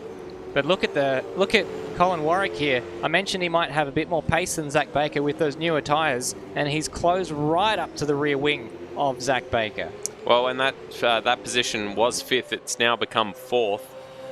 With the retirement of Corey McFarlane. And he is currently in that 4th place, already in the lead as they come down the start-finish straight. So those fresh tyres are working out for him. So very good to see. Into turn 1 we go, and Zach Baker's outbrake himself just a little bit, but he'll have better exit speed, I would imagine. He's gone a long way wide of the exit, and he really struggled to get the power down, and you can see the tail wobbling, so already seems to have overheated those tyres just a little bit, although he did come back towards the second phase of that run between turns 2 and 5. But I think Colin Warwick should have the pace from here on in. Should do. So unfortunate there for Zach Baker. Unfortunate too for Corey McFarlane, as we saw. So a bit of a stock take on where we're at this point with 7 laps remaining in this race. Dane Warren, after an early charge from Ethan Warren, Dane Warren has prevailed with a 7-second lead over Luke Rosello, who got in front of Ethan Warren after Ethan hit the, I suppose we could call it the wall of champions on the exit of the final corner there.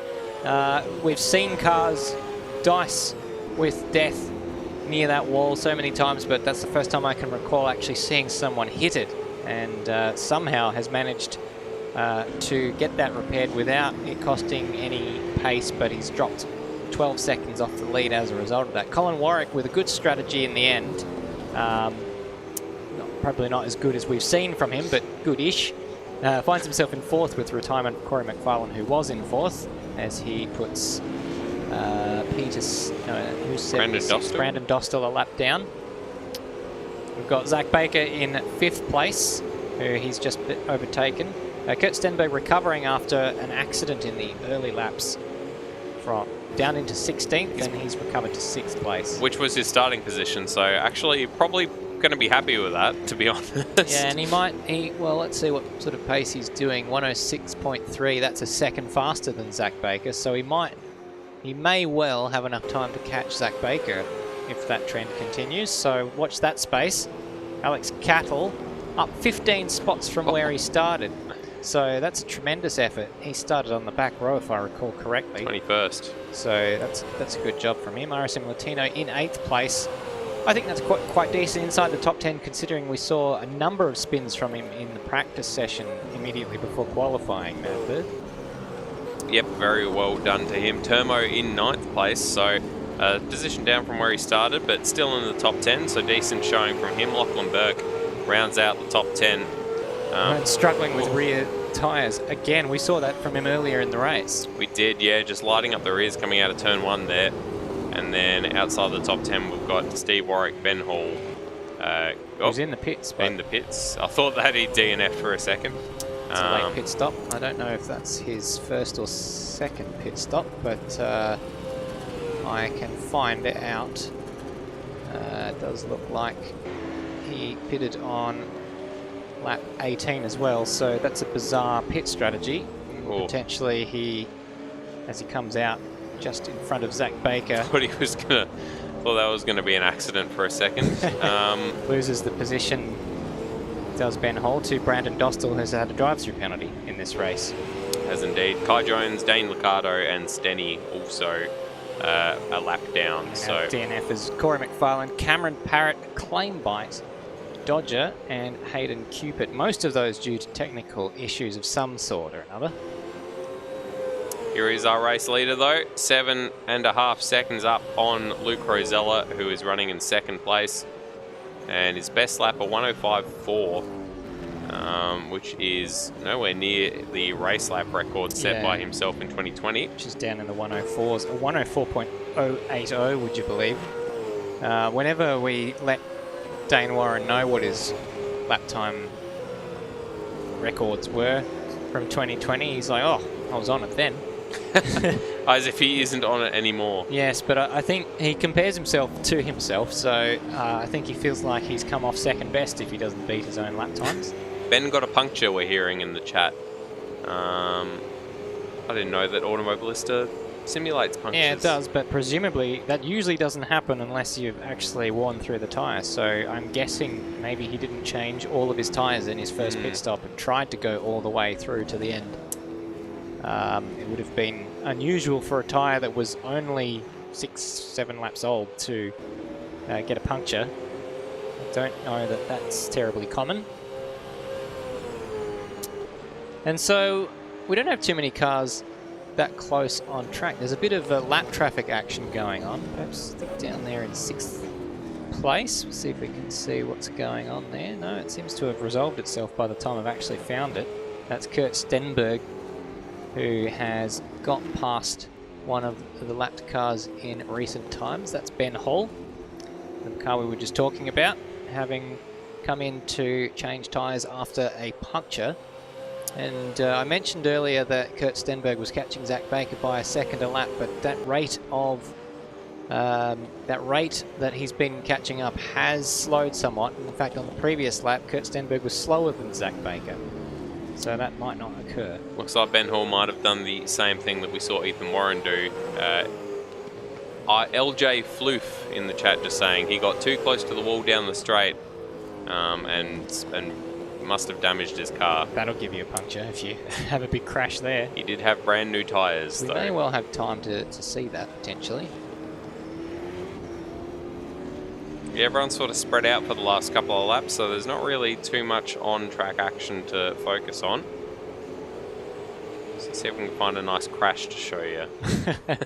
It did happen a little while ago, so if anything of any note happens before that, we'll of course jump to that. But it's of course lap 28.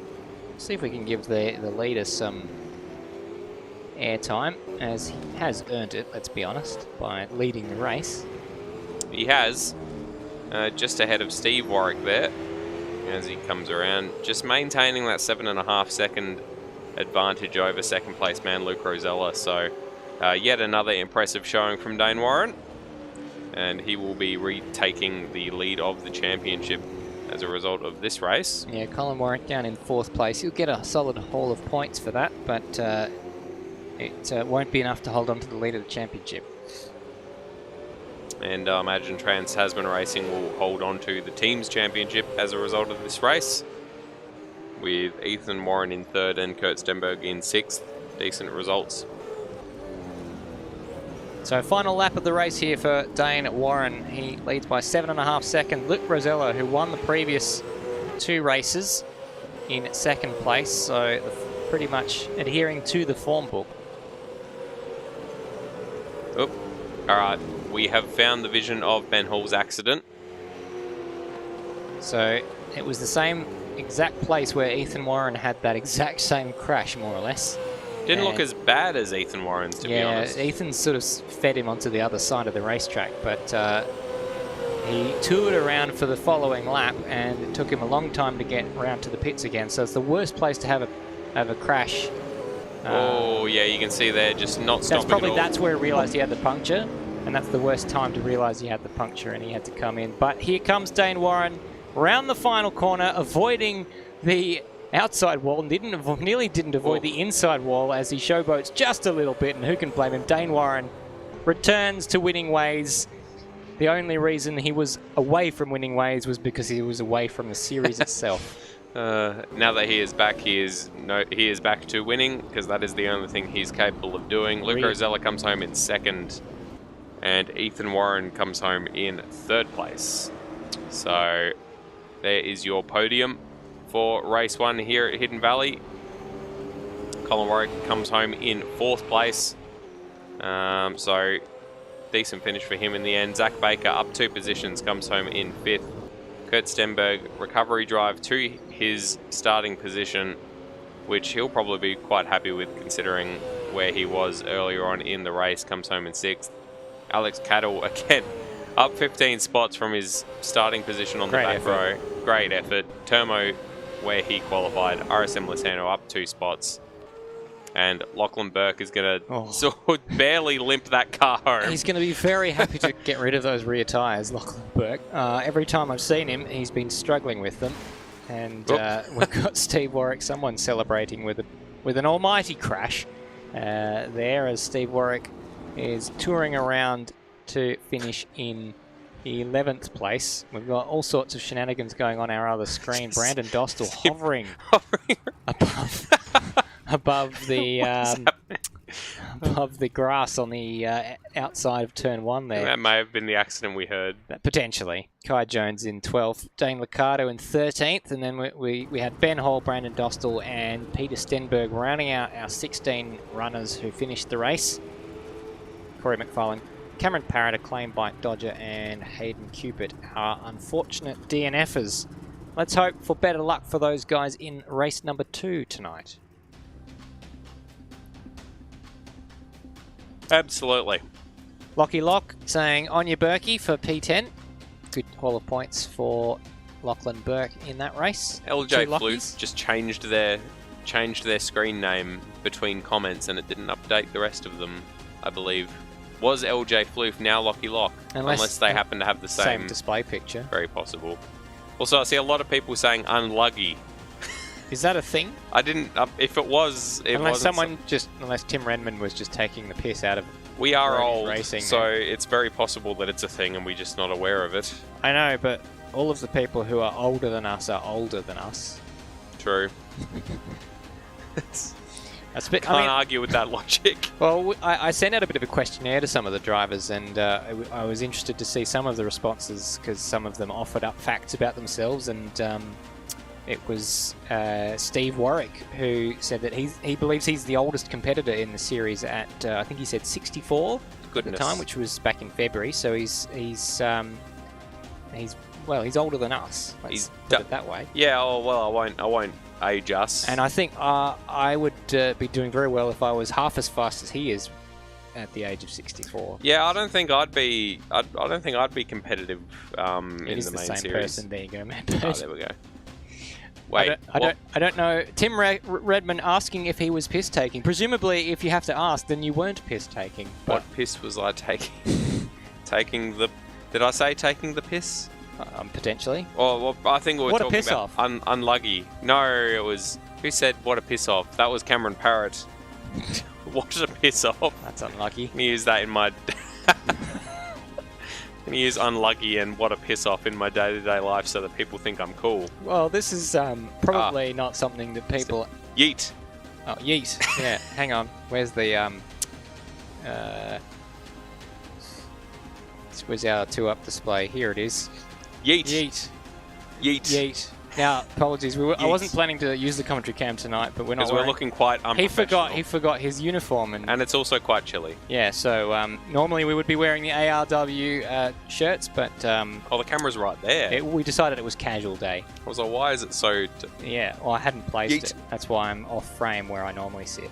Let me just yeet this camera away. Oh, you're trying to get rid of I'm it? trying to yeet. And then you do that, and I click that. Yeah. We got there. Let's see. Oh my goodness. Unlucky use Samoan slang that's entered mainstream Australian media. Interesting. Is it slang when you really only change one consonant from the word? Presumably it means unlucky. Unlucky use. If I'm wrong, please do let me know. I will do some Googling. Yeah, I feel like this is necessary.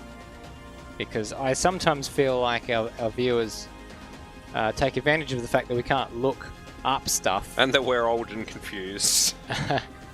But it does. Apparently, this Samoan slang has entered Australian mainstream, according to the ABC. Unlucky you so. And this is an article from a year and a half ago. Interesting. And this slang has apparently fueled interest in Polynesian culture and language. So there you go. I didn't know that, and I am now aware. Hashtag unlucky says Locky Lock. Goodness me. There's video footage now of me saying yeet while dabbing. Yes. Madbird 2022. So that was race 1. We learned a lot. We learned that Ethan Warren has pace. We learned that unlucky is a term. And we learnt that a lot of people have been having technical issues tonight. So I wonder what that could be caused by. Often, we use the excuse of, heat. It can be, in hot bedrooms and basements and attics and all that sort of stuff. Computers can, well, if you're lucky enough to have an attic or a nook, computers can overheat, but it's the dead of winter. It is pretty much bang on the shortest day of the year.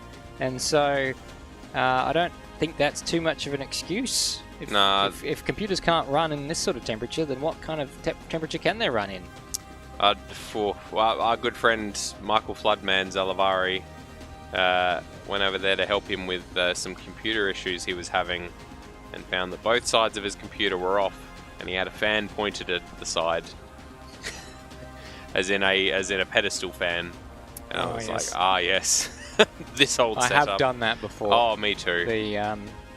With the setup that we have in the past used 3 computers, which I endeavoured to get back to at one point, but one of them is very much on the fritz at the moment, and I have not had a chance to fix it. But the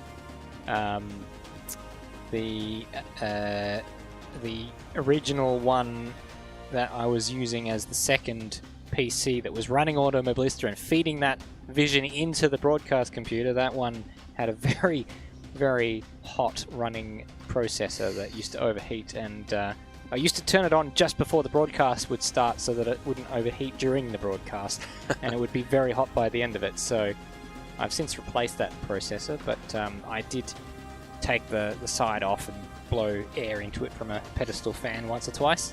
I used to have a laptop before I had a PC. I used a laptop for pretty much everything, and I bought a dodgy laptop cooler thing off Amazon, which was like it was basically like a little pad that had fans in it blowing upwards that I would put the laptop on top of, because the laptop used to overheat like crazy.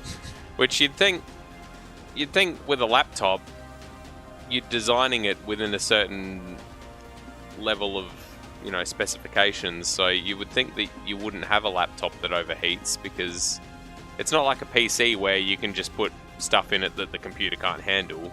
The laptop, you would think, would be... I guess they run fine margins, though. Yeah, I suppose so. It wasn't a particularly good laptop, to be fair, so that probably made a difference. I might be older than you fellas, says Tim Redmond. I'm certainly not older, says Locky Lock. I'm only iffy back away. I'm one iffy back away from becoming a boomer. What? What's one iffy, as in his back being iffy. Like, as in, okay. I thought as in a dodgy back. Honestly, thought it was more slang I didn't know. What's this iffy back? Oh, yeah, bro.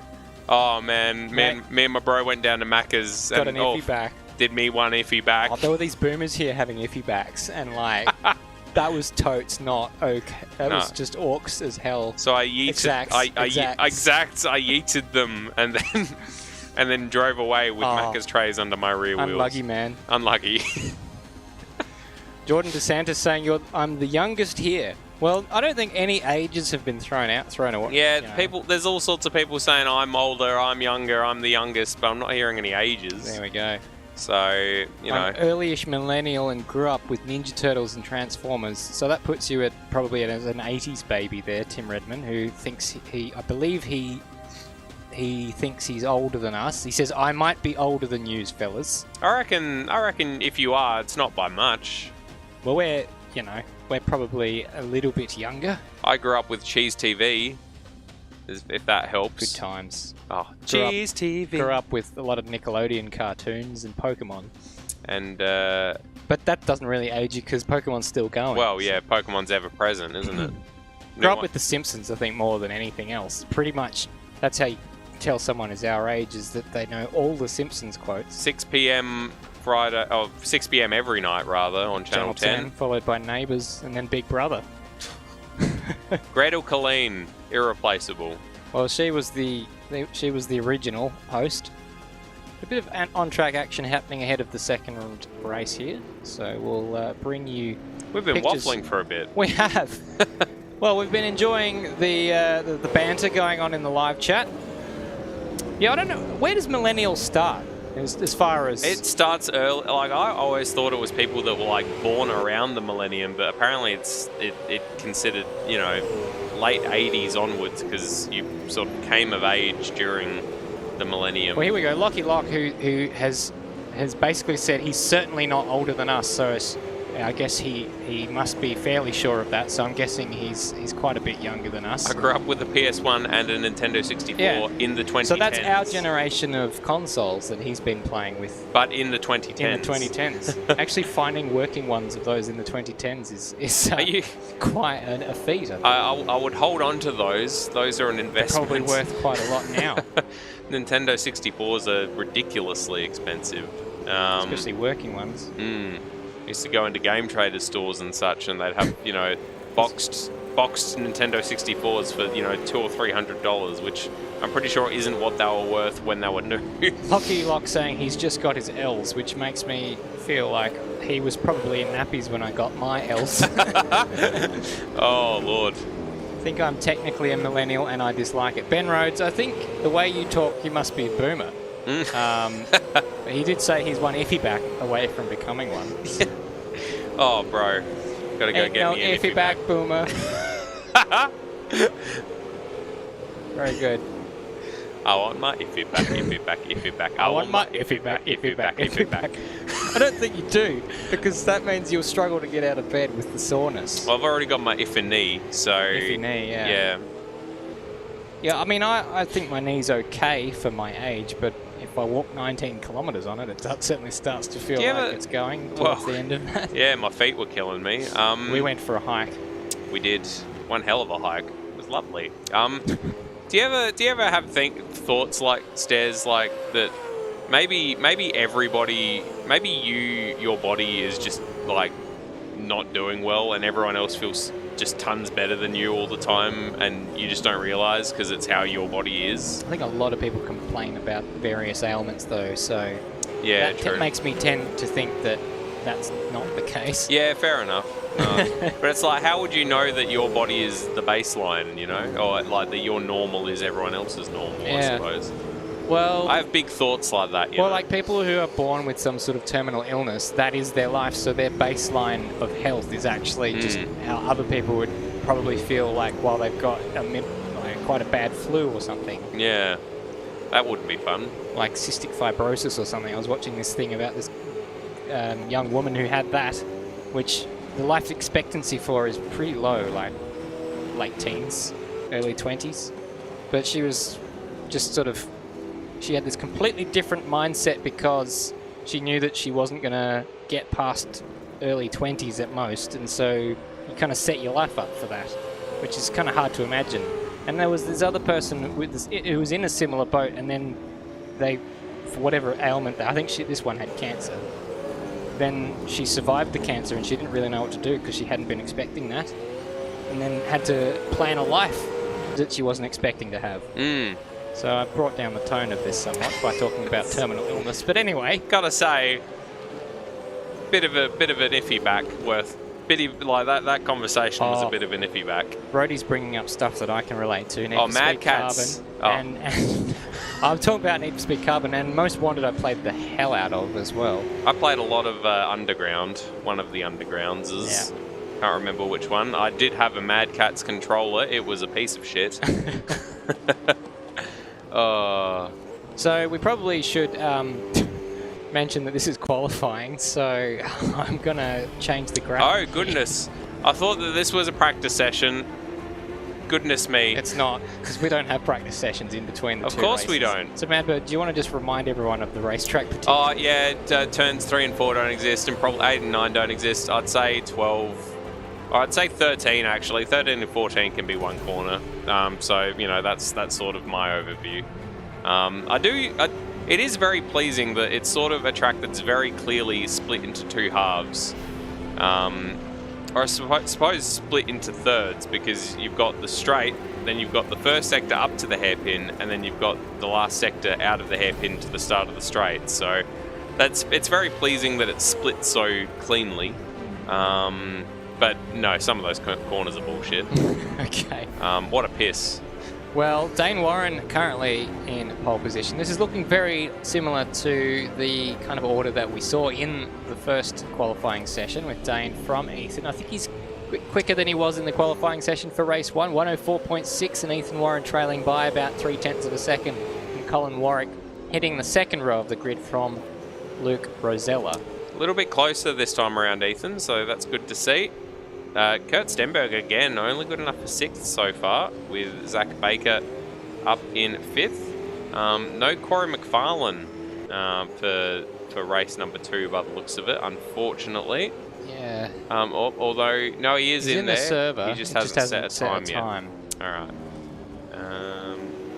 So, I feel like we've seen him do that before. There's a little bit of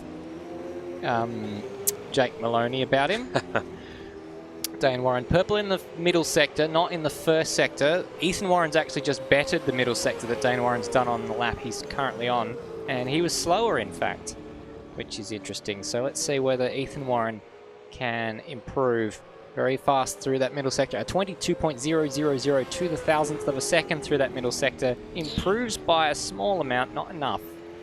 Ethan Warren stays second. Good to see Cameron Parrott back after his issues in the first race, the game crashing.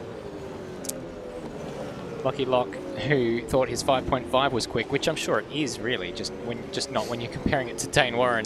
Yeah, I would. Don't go through life comparing yourself to the people that are best at the thing. Yeah, because Dane Warren compares himself to himself because he was faster in 2020. A 4.28 that he did in 2020 is still some way away for Dane Warren. Yeah, comparing yourself to Dane Warren in sim racing is a speedy route to depression. Even Dane Warren does it to his own cost. Colin Warwick. At his own cost. At his own cost. I have frighteningly strong hands, as I found out to my own cost. Oh, David Mitchell. Very good. So, Colin Warwick and Luke Rosella not doing anything to write home about on their current laps, although we did see another purple sector for Ethan Warren. No, it's the live timing is going all sorts of sporadic on me. It's flashing up times and then disappearing them again. So it was showing a purple sector for Ethan Warren when he wasn't actually on the track. But here he is taking to the track now, along with his brother Dane, to trade blows once more. So 104.6 from the 104.9. Those two, the only drivers to dip under the 105 mark. Who else is on a good lap? Only 1.5 minutes left in the qualifying session as Ethan gets out of the way there of, I think that is Dodger. Sorry, Dane Licata, rather. Colin Warwick's just done a PB, but he hasn't improved his position with it. Someone jumping into the server. McLean bite hopping in, yep. And they don't like it when people do that, because it mucks you up if you're on a lap. Because even though, you know, the game is frozen, the time keeps ticking usually, so... And when pole positions can be decided by milliseconds, that certainly can cost you a lot of positions. Corey McFarlane is out on a lap, finally. So maybe he's just sort of playing chicken with himself, only giving himself, you know, one opportunity. Do not miss it. Well, yeah, you only get one opportunity. Knees weak, arms are heavy. One chance to blow. This opportunity comes once a season. There's vomit on his sweater already. I mean, fucking hell. Mum's iffy. Can you imagine? I would just get rid of the sweater. 18th place for Corey McFarlane. Sweater, keep warm, yank term. There's a good one. Yeah, me and Mitch were discussing it on the drive back. Yank term. Yank term. You probably should say yank term, and you know, popsicle. This is this game we were talking about earlier on. If you're lost, super duper yank term. This game where you have to use one-syllable words to describe the word that's on your card. As Ethan Warren is setting the timing screens alight. Dane Warren's on a fast lap as well, though, so this may well not be for very long. So Ethan Warren coming across the line. We'll see what happens, whether he can move the goalposts for Dane Warren. He doesn't. He finds 0.2 of a second. It's just a little bit, and Dane Warren goes marginally quicker again. So it was 0.03 of a second the difference. Dane Warren made it 0.04 with his following lap. And that will be it for the Warren brothers. Only a couple of cars left on track, 18th and 10th. Respectively, Corey McFarlane and there he goes. And only good enough for 16th, so did not pay off waiting until the last moment. Thank you for the sound effects as he came across the line. And then we've got Turmo, who's not finishing that lap. He comes straight into the pit lane. So Dane and Ethan Warren circulating around, having completed their qualifying session in first and second once again. How many front row starts have Dane Warren and Ethan Warren shared in Automobilista Supercars history, I wonder? Many is the answer to that question. So a perfect pole record for Dane Warren once again tonight. We'll be starting on the front row with his brother Ethan, but Ethan we have been seeing getting better starts throughout the year and did have good pace throughout that first race if he could just find a little bit more consistency. Yeah, so cross fingers that he's able to take the fight to Dane in race number 2. We see a good scrap for the lead. Here's hoping. Mum, I love you, but this trailer's got to go. I will not grow old in Salem's lot. So here I go, it's my shot. Feet fail me not. This opportunity might be all that I've got. Live chat if you know this reference, go on. I don't. It's a continuation of Eminem's... Oh, okay. See, I remember like the first maybe 15, 20 seconds of lyrics, and the rest of the song is just lost to me.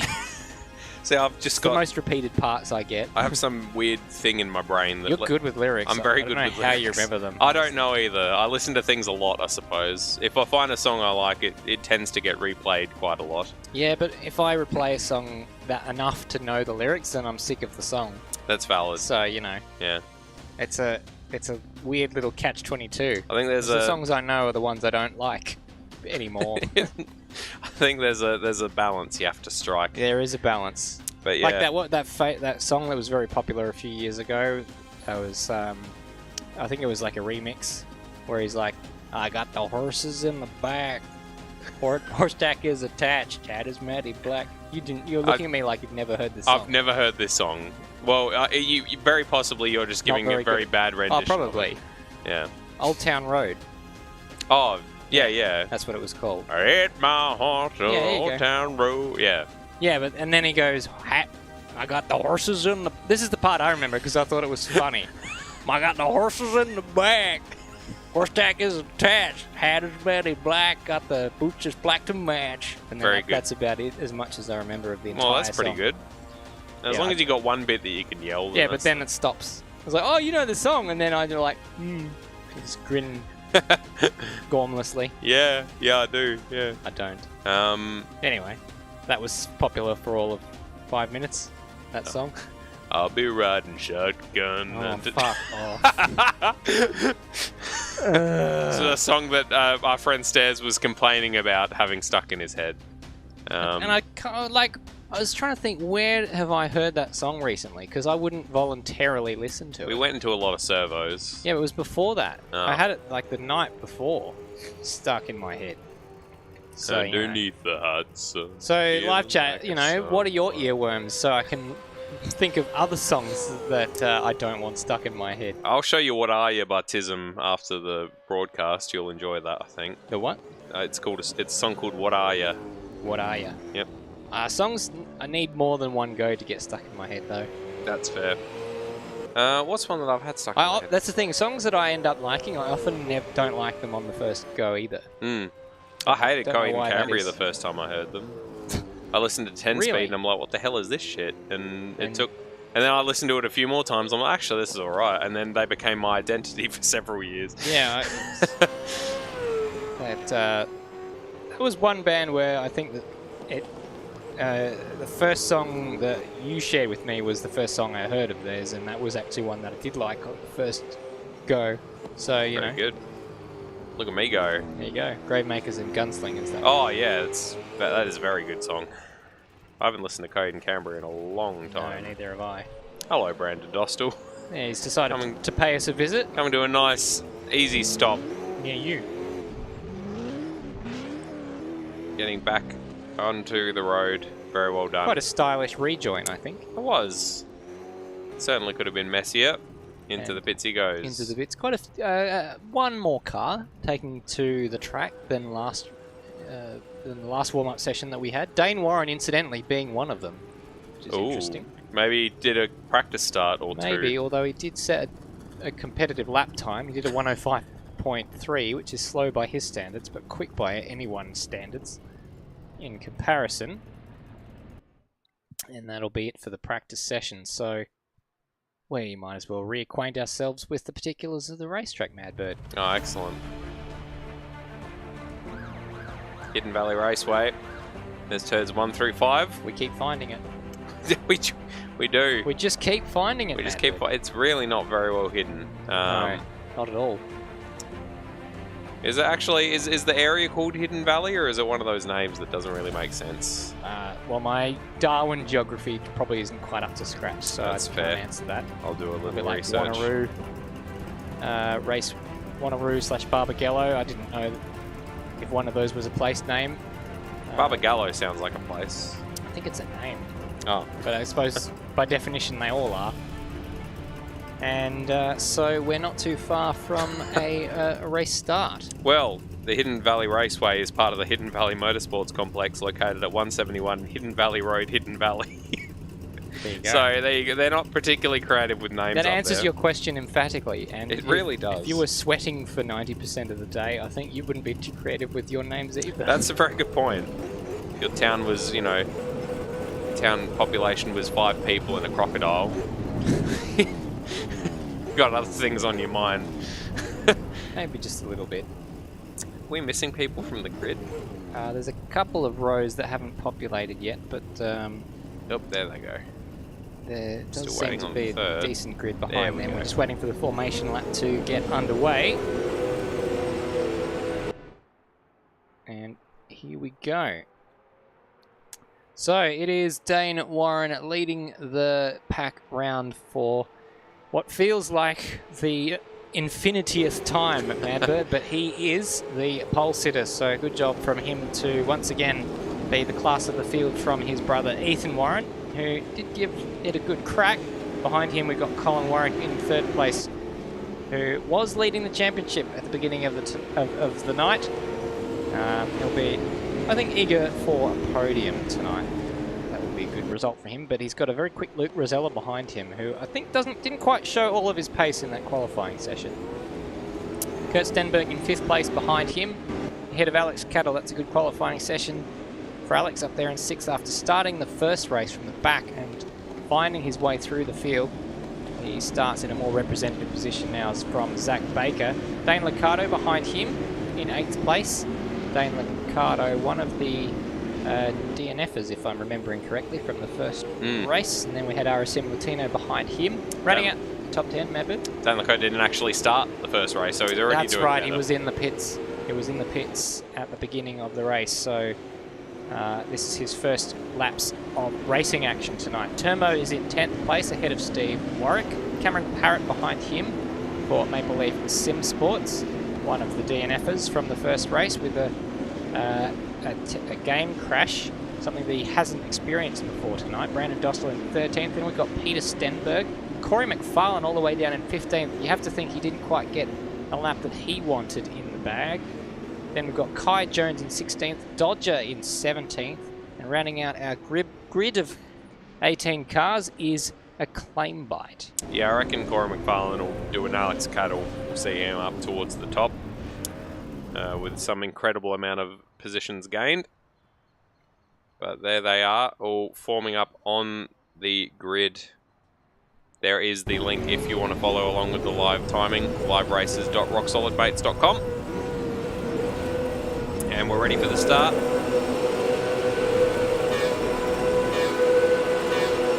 Four lights. And we're off. And it looks like a better start for Dane Warren this time around. Ethan Warren not pulling up alongside him just yet. And in fact, slipping in behind him, going into turn 1.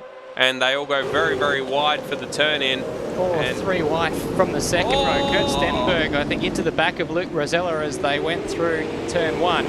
And it's going to be Colin Warwick who comes out of that in 3rd place with Dane, for once, actually beating his brother Ethan off the line there. I think Ethan just bogged a little bit.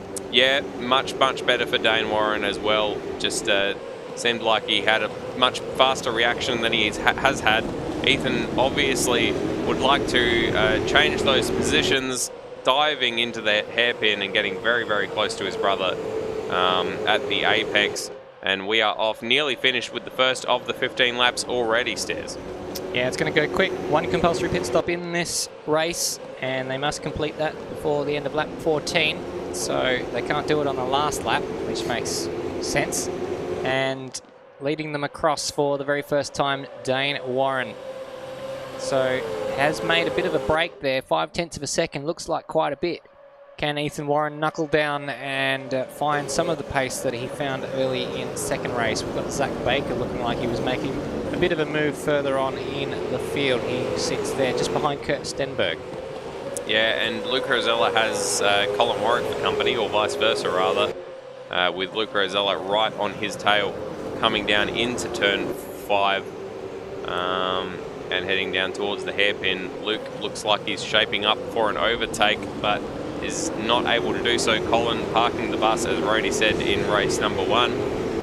Just blocking that apex perfectly. Here's the onboard from Colin, watching that lead battle between those two, not disappearing into the distance quite yet.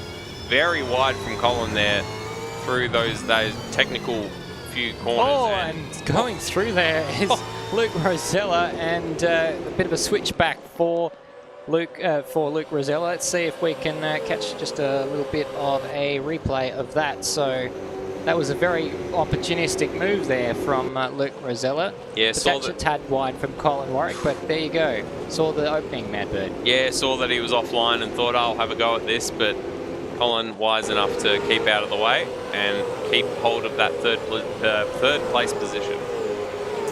So everything as it was. Dane Warren leading from Ethan Warren. Colin Warwick and Luke Rosella nose to tail. Kurt Stenberg holding off Zach Baker from Dane Liccardo, Turmo, Alex Cattle and Corey McFarlane rounding out the top 10. So that's a good start there for Corey McFarlane, up 5 spots from where he started and making the move currently on Alex Cattle up into 9th place. And getting that position by the looks of it, although Alex has got Fighting the back. inside. Yep. Very well done there. Good fight there between the AWG and AAR drivers.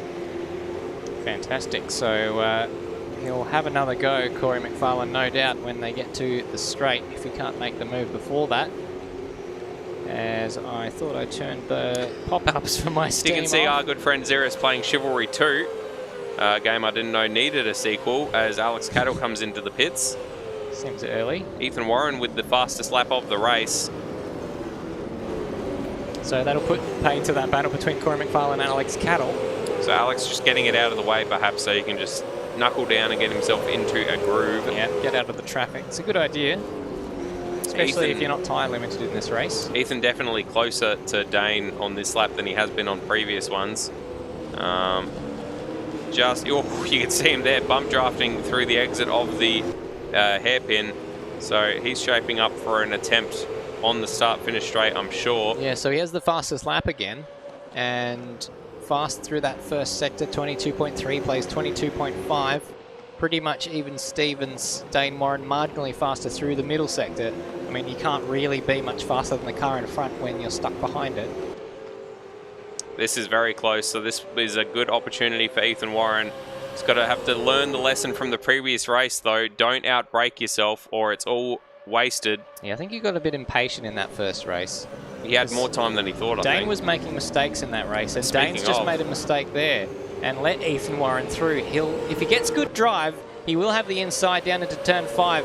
And Ethan tried to drive him out to the grass, but he just wasn't able to do so. Oh. And Dane Warren has stayed up the inside. And so they'll go into turn 5 with their necks a neck with each other. And down into turn 6, it's Dane Warren marginally in front, turning in, gave Ethan the space. And once again, they're side by side. They've been side by side for pretty much half the lap here. Dane edges his way in front by virtue of the racetrack going the right direction from his point of view. And Ethan has to slot in behind. It's kind of one line through here. Very, very difficult to go side by side again.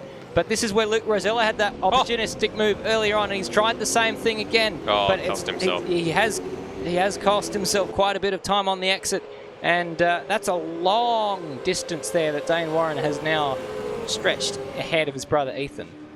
Yeah, gap went from about 1/10 of a second to about 9/10 of a second. Although it looks like Ethan broke a lot earlier than expected, and Ethan right onto back of him once again. Behind them, Colin Warwick and Luke Rosella still nuts to butts, so these top 4 positions are just hotly contested every one of these 6 laps we've had so far.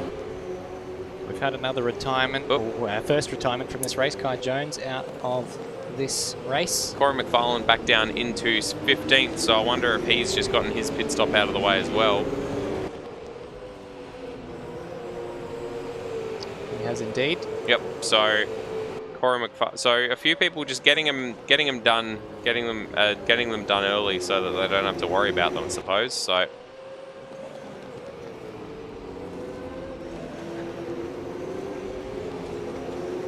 here is this ongoing battle for the lead as Dane Warren dives into the pits, so gets out of it. Ethan Warren takes the lead of the race as a result of that. So I imagine Ethan will want to pit on the next lap to minimise the pain from Dane Warren's fresh rubber. And we've got a replay of what happened to Kai Jones. So for his point of view, it looks like it was an accident. Coming over the crest there, just lost control and speared into the fence. And from there, he went straight to the garage. So there's a DNF that was not caused by technical failure. Probably had some hefty damage, perhaps. Yeah, well, it was a very hard hit. We've seen hard hits, though, and cars still have pace after that, but he's obviously decided not to continue. Dane Warren, Colin Warwick, and Kurt Stenberg pitting on that lap.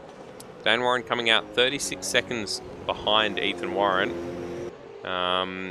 with no traffic ahead of him at least. So he's got some clear track to try to put in some good times on those fresh tyres. So Ethan Warren with the lead of the race ahead of Luke Rosella. Coming into the pits, in fact, is Ethan Warren. So Luke Rosella takes lead of the race. Zach Baker through as well into Dane second. Ricardo coming in as well. Like a moment for Dane on the entry. Oops. So Zach Baker and Turmo once again going a bit longer than those around him. We saw him up in the wee small positions in the first race with that long pit strategy. Something we also saw Colin Warwick do in the first race, but not in this race. As you can see, down in 12th ahead of Kurt Stenberg. Going for that sort of contra strategy. And Ethan's come out ahead of Dane Warren. Only just. by the looks of it on the timing. In which position there he is? So, perhaps... No, so it must have been on the pit exit that I was looking at the timing. So he's come out about 2 seconds shy of his brother. So that's unfortunate. Yeah, he's up there by 2.2 seconds, and Colin Warwick not too far behind Ethan. There he is in that shot. So that's a pretty close fought thing. Luke Rosella's in the pits, and so too Zach Baker behind him. Turmo's going to go around again and lead the race. Get a lap of leading Hidden Valley under his belt. Well, we've got to see him, don't we? While that's happening. There he is. Turmo leads the race. So the other battles on track are kind of figuring themselves out, but they're not exactly door-to-door, side-by-side at the moment, are they? No, Dane Warren making his way through some, not lapped runners, but runners that haven't pit yet. So he's just gotten through on a claim bite, I reckon. And then there's a few people pitting. There is the fastest lap for Dane Warren, even while overtaking a couple of people. So yeah, we've got a few cars coming into the currently in the pits, just coming back out. Brandon Dostal, looks like 12th and 14th Dodger, and a claim bite. So for some of those minor positions at the moment, as Turbo goes around on his kind of parade victory lap. Well, he hasn't won the race, but he's leading the race, so he gets the airtime while that's occurring. So looks pretty lonely out there. Stenny in second place. All the other cars are clustered on the other side of the track from Turmo. Yeah, so Turmo's come in. If Stenny comes around and doesn't pit, he will lead a lap. And I think that needs to be noted. It does, although Dane Warren if Dane Warren closing him down. If Dane Warren doesn't get to him first, let's see where the Peter Stenberg pits on this lap. If he doesn't, he will lead a lap. Ah, that's a shame. He won't lead a lap. There goes Dane Warren. He will assume the lead of the race now. So his lead over Ethan Warren, 3 seconds. Colin Warwick back in 4th. Turmo cycling back through to his position. So Luke Rosella's lost quite a bit of time there. Yeah, I wonder if he's had an error somewhere that we've missed, but he's very, very, very far back compared to where I would have expected him to be. No obvious places. Lap times all look fairly normal, so he might have just had a slow pit stop. 4.5 seconds behind Colin Warwick when they were fighting for that position, so unfortunate for him. Yeah, so he's maybe had a little bit of damage that had to get fixed in the pit lane. This is closing up though, even though Luke Rosella finds himself back further than he was expecting. He does have the pace, of course. He was second in that first race and currently off the podium, but on the back of Kurt Stenberg. Oh, as Kurt has a bit of a moment there, just hasn't seemed to have huge pace tonight, Kurt, and the car doesn't seem to be agreeing with him. It's been solid, but yeah, hasn't had a fantastic night, hasn't had a horrible night. No DNFs critically. But going to the inside to defend the line from Luke Rosella, trying to drive around the outside. Very hard to make the move when Kurt Stenberg has that sort of line, which kind of is somewhere in the middle, somewhere, you know, not too far wide, not too far on the inside. But here we go, Luke Rosella trying to drive around the outside. No way through once again, down into turn 6. I don't think Kurt's going to open the door for you to go down the inside. You'll have to try for the outside. Little bit of a switchback, not quite there. And I think Luke will do well to just kind of set it up for a pass into that kind of, into turn 1, out of the final corner potentially, if not before. Yeah, Kurt is definitely making that Holden as wide as he possibly can. Just parking it on the racing line, and you can see Luke wiggling around behind him, weaving this way and that, trying to find somewhere to shove his nose. And he's actually lost out a little bit coming onto the start-finish straight because he had to get out of the power. So Kurt lives to lead another day. And it's not too long until the end, so Kurt might be fancying his chances of hanging on to this 4th place to the end of the race. Lap 12 out of 15. Goes very quickly. And pretty much, you'd have to say almost that the podium chance has evaporated a little bit for Luke Rosella and Kurt Stenberg here. Because 5 seconds up the road is Colin Warwick, doing very, very well, all by himself. Luke almost forcing the issue, just creating an inside where there was none. Oh, but Kurt's fighting back. There's an inside here, marginally with his nose in front. Luke Rosella there, over the curb. The racetrack goes back the other way, so that gives Luke Rosella the advantage, but he goes a little bit wide, and there might be a bit of a switch back on for Kurt, but he has to back out there, and it looks like Luke Rosella may well have got that position done now, with Zach Baker honing in on these two. But very, very close behind Luke Rosella is Kurt Stenberg. Might be able to make that overtake back again, coming down and into turn 1. And he is alongside, and he has the position, but does he? Door-to-door contact there. Somehow they don't sail wide on into the grass at turn 1. The battle continues, Madbird. It does. Luke managing to hold onto it somehow through that first turn, and Kurt having to drop in behind him. Zach Baker closing in very rapidly now. It's almost a 3-car battle, and on the previous lap, these two fighting each other cost them half a second to Zach Baker. All sorts of battles going on up and down the field. There's also a tasty little one going on between Dane Liccardo here and Alex Cattle over 8th and 9th place. These two have been nuts to butch for a couple of laps now, and currently Dane Liccardo the victor in that battle, but let's see if Alex Cattle can do anything about that. Yeah, both in the top 10, good points on offer for both of them. Coming down towards the last corner, so Alex going to try to set up the pass down into turn 1, I imagine. Gets a nice wide run onto the start-finish straight.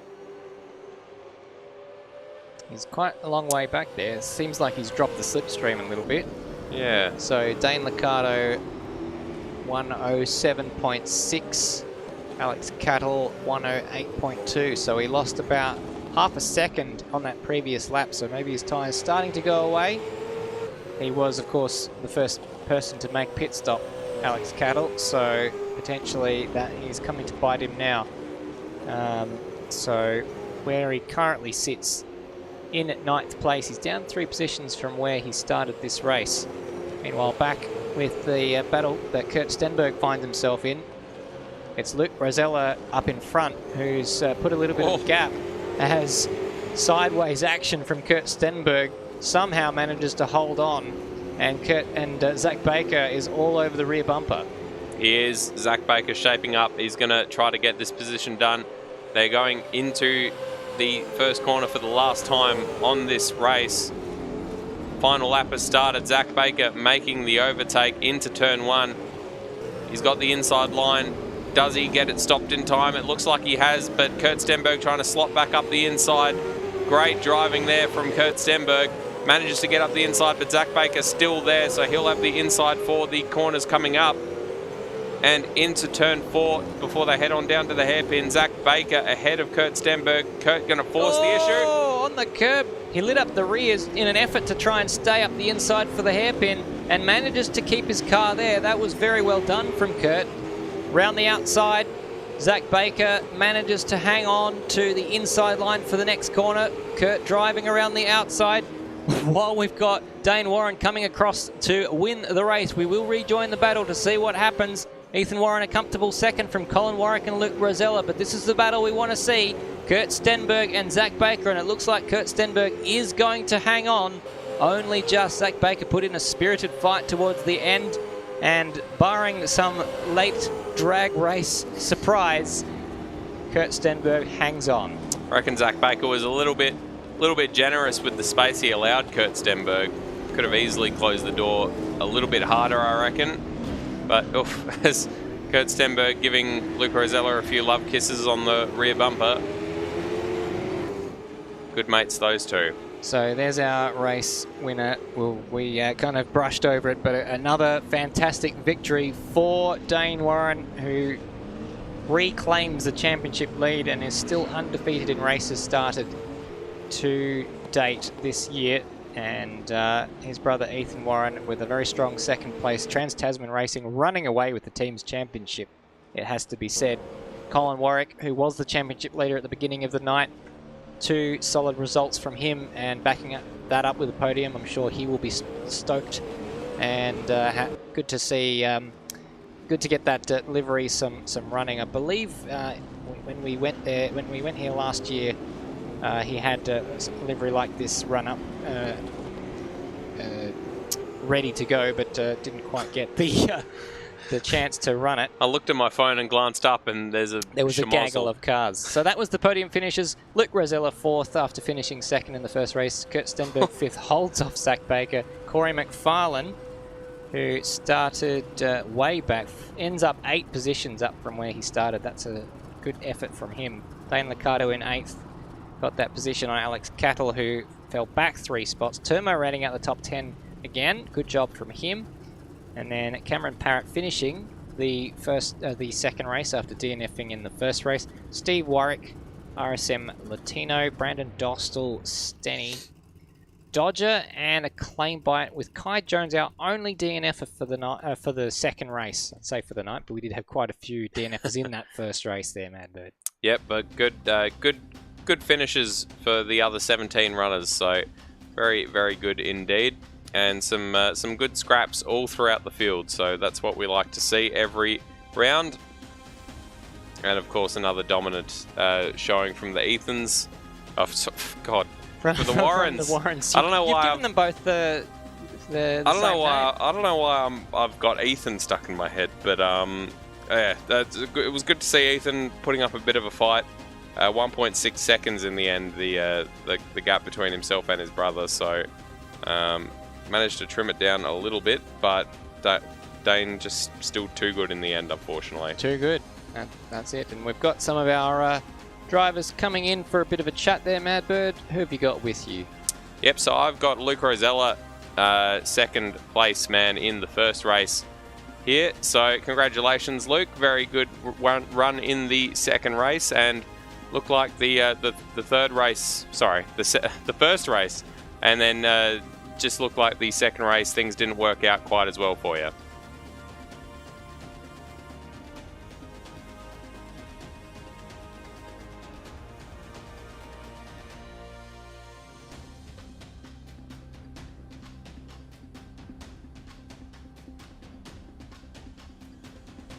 When you've got the same tyres, it'll own better ones, but we had to go, and yeah, I'll definitely take second place. And yeah, the second race didn't really go to plan.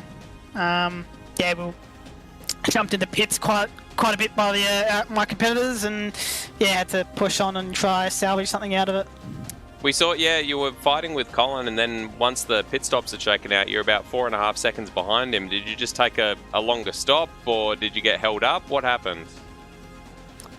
So yeah, I wanted to extend it just a little bit to save some tyres for the end, and yeah, came in and.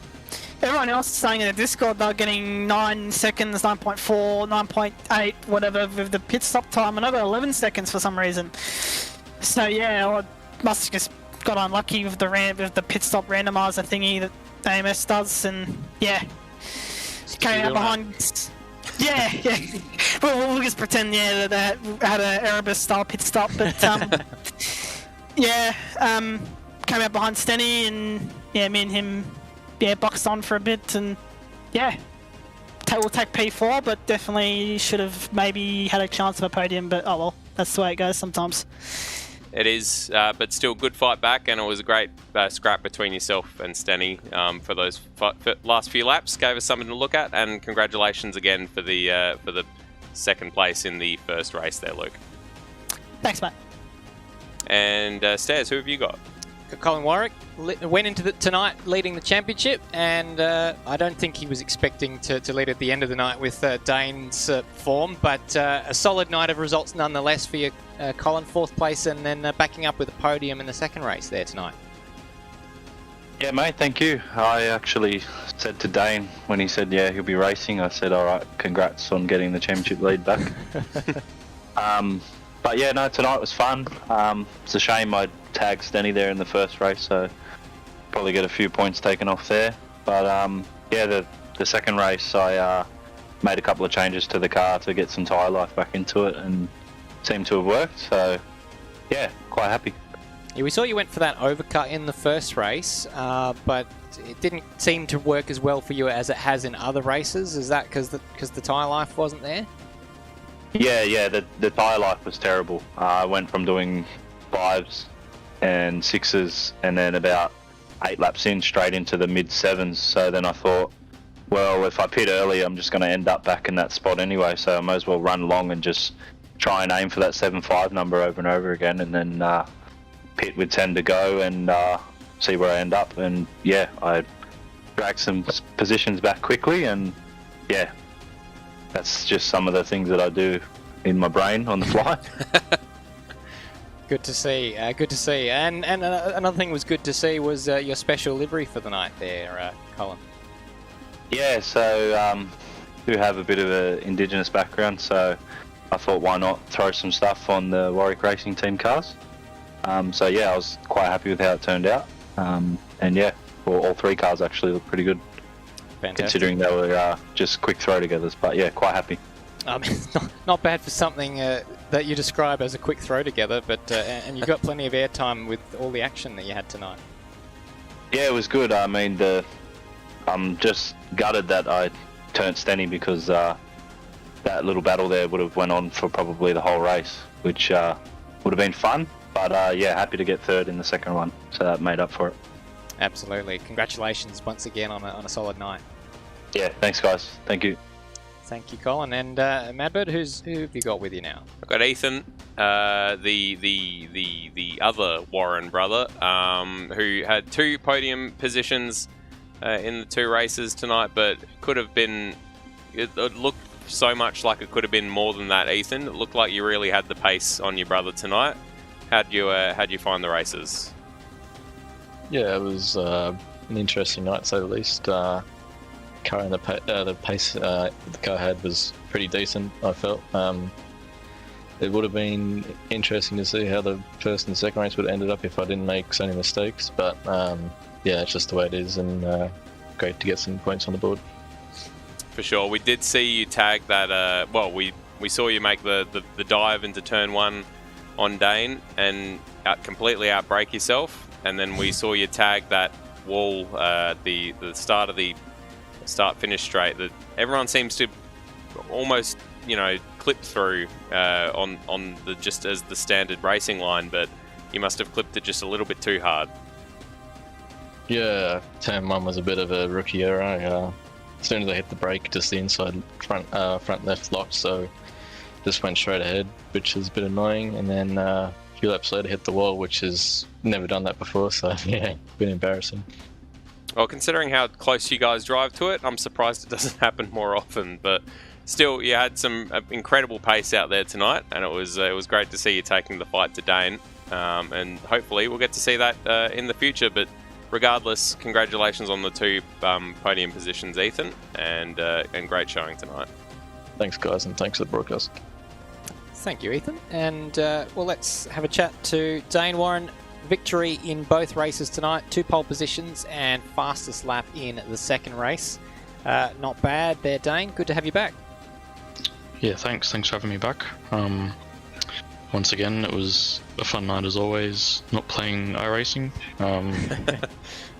But yeah, a pretty good night, I think. Carl was a shitbox in the first race, but yeah, it was good racing up the front, and yeah, as I said, it's always good to be playing this game.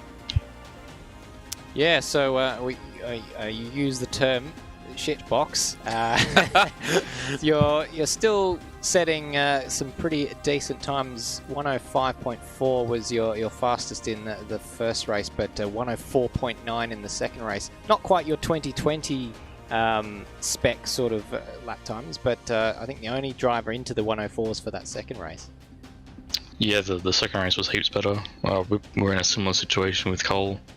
Where we threw the kitchen sink at the setup into the second race because it was borderline undrivable in the first one, and yeah, it was a lot better, but yeah, a bit hard to tell with the differing strategies, and obviously Ethan made a few mistakes, so I don't think if it was closer, I don't think I would have won, to be honest. I was a bit down on pace this round, in the long run for sure.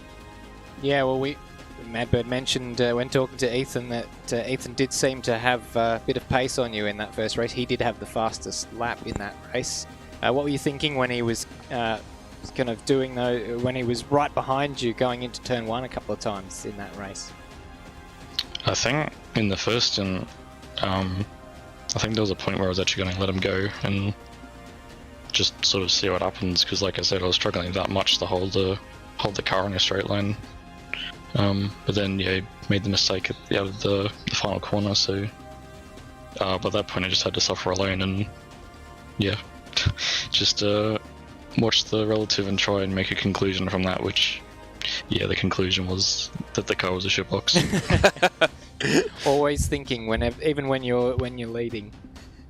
Yeah, that's it. Well, That's it. yeah, when the gap goes from plus 13 or 14 seconds to plus 11 by the end of the stint, you know that you're pretty much in the bin. Good point.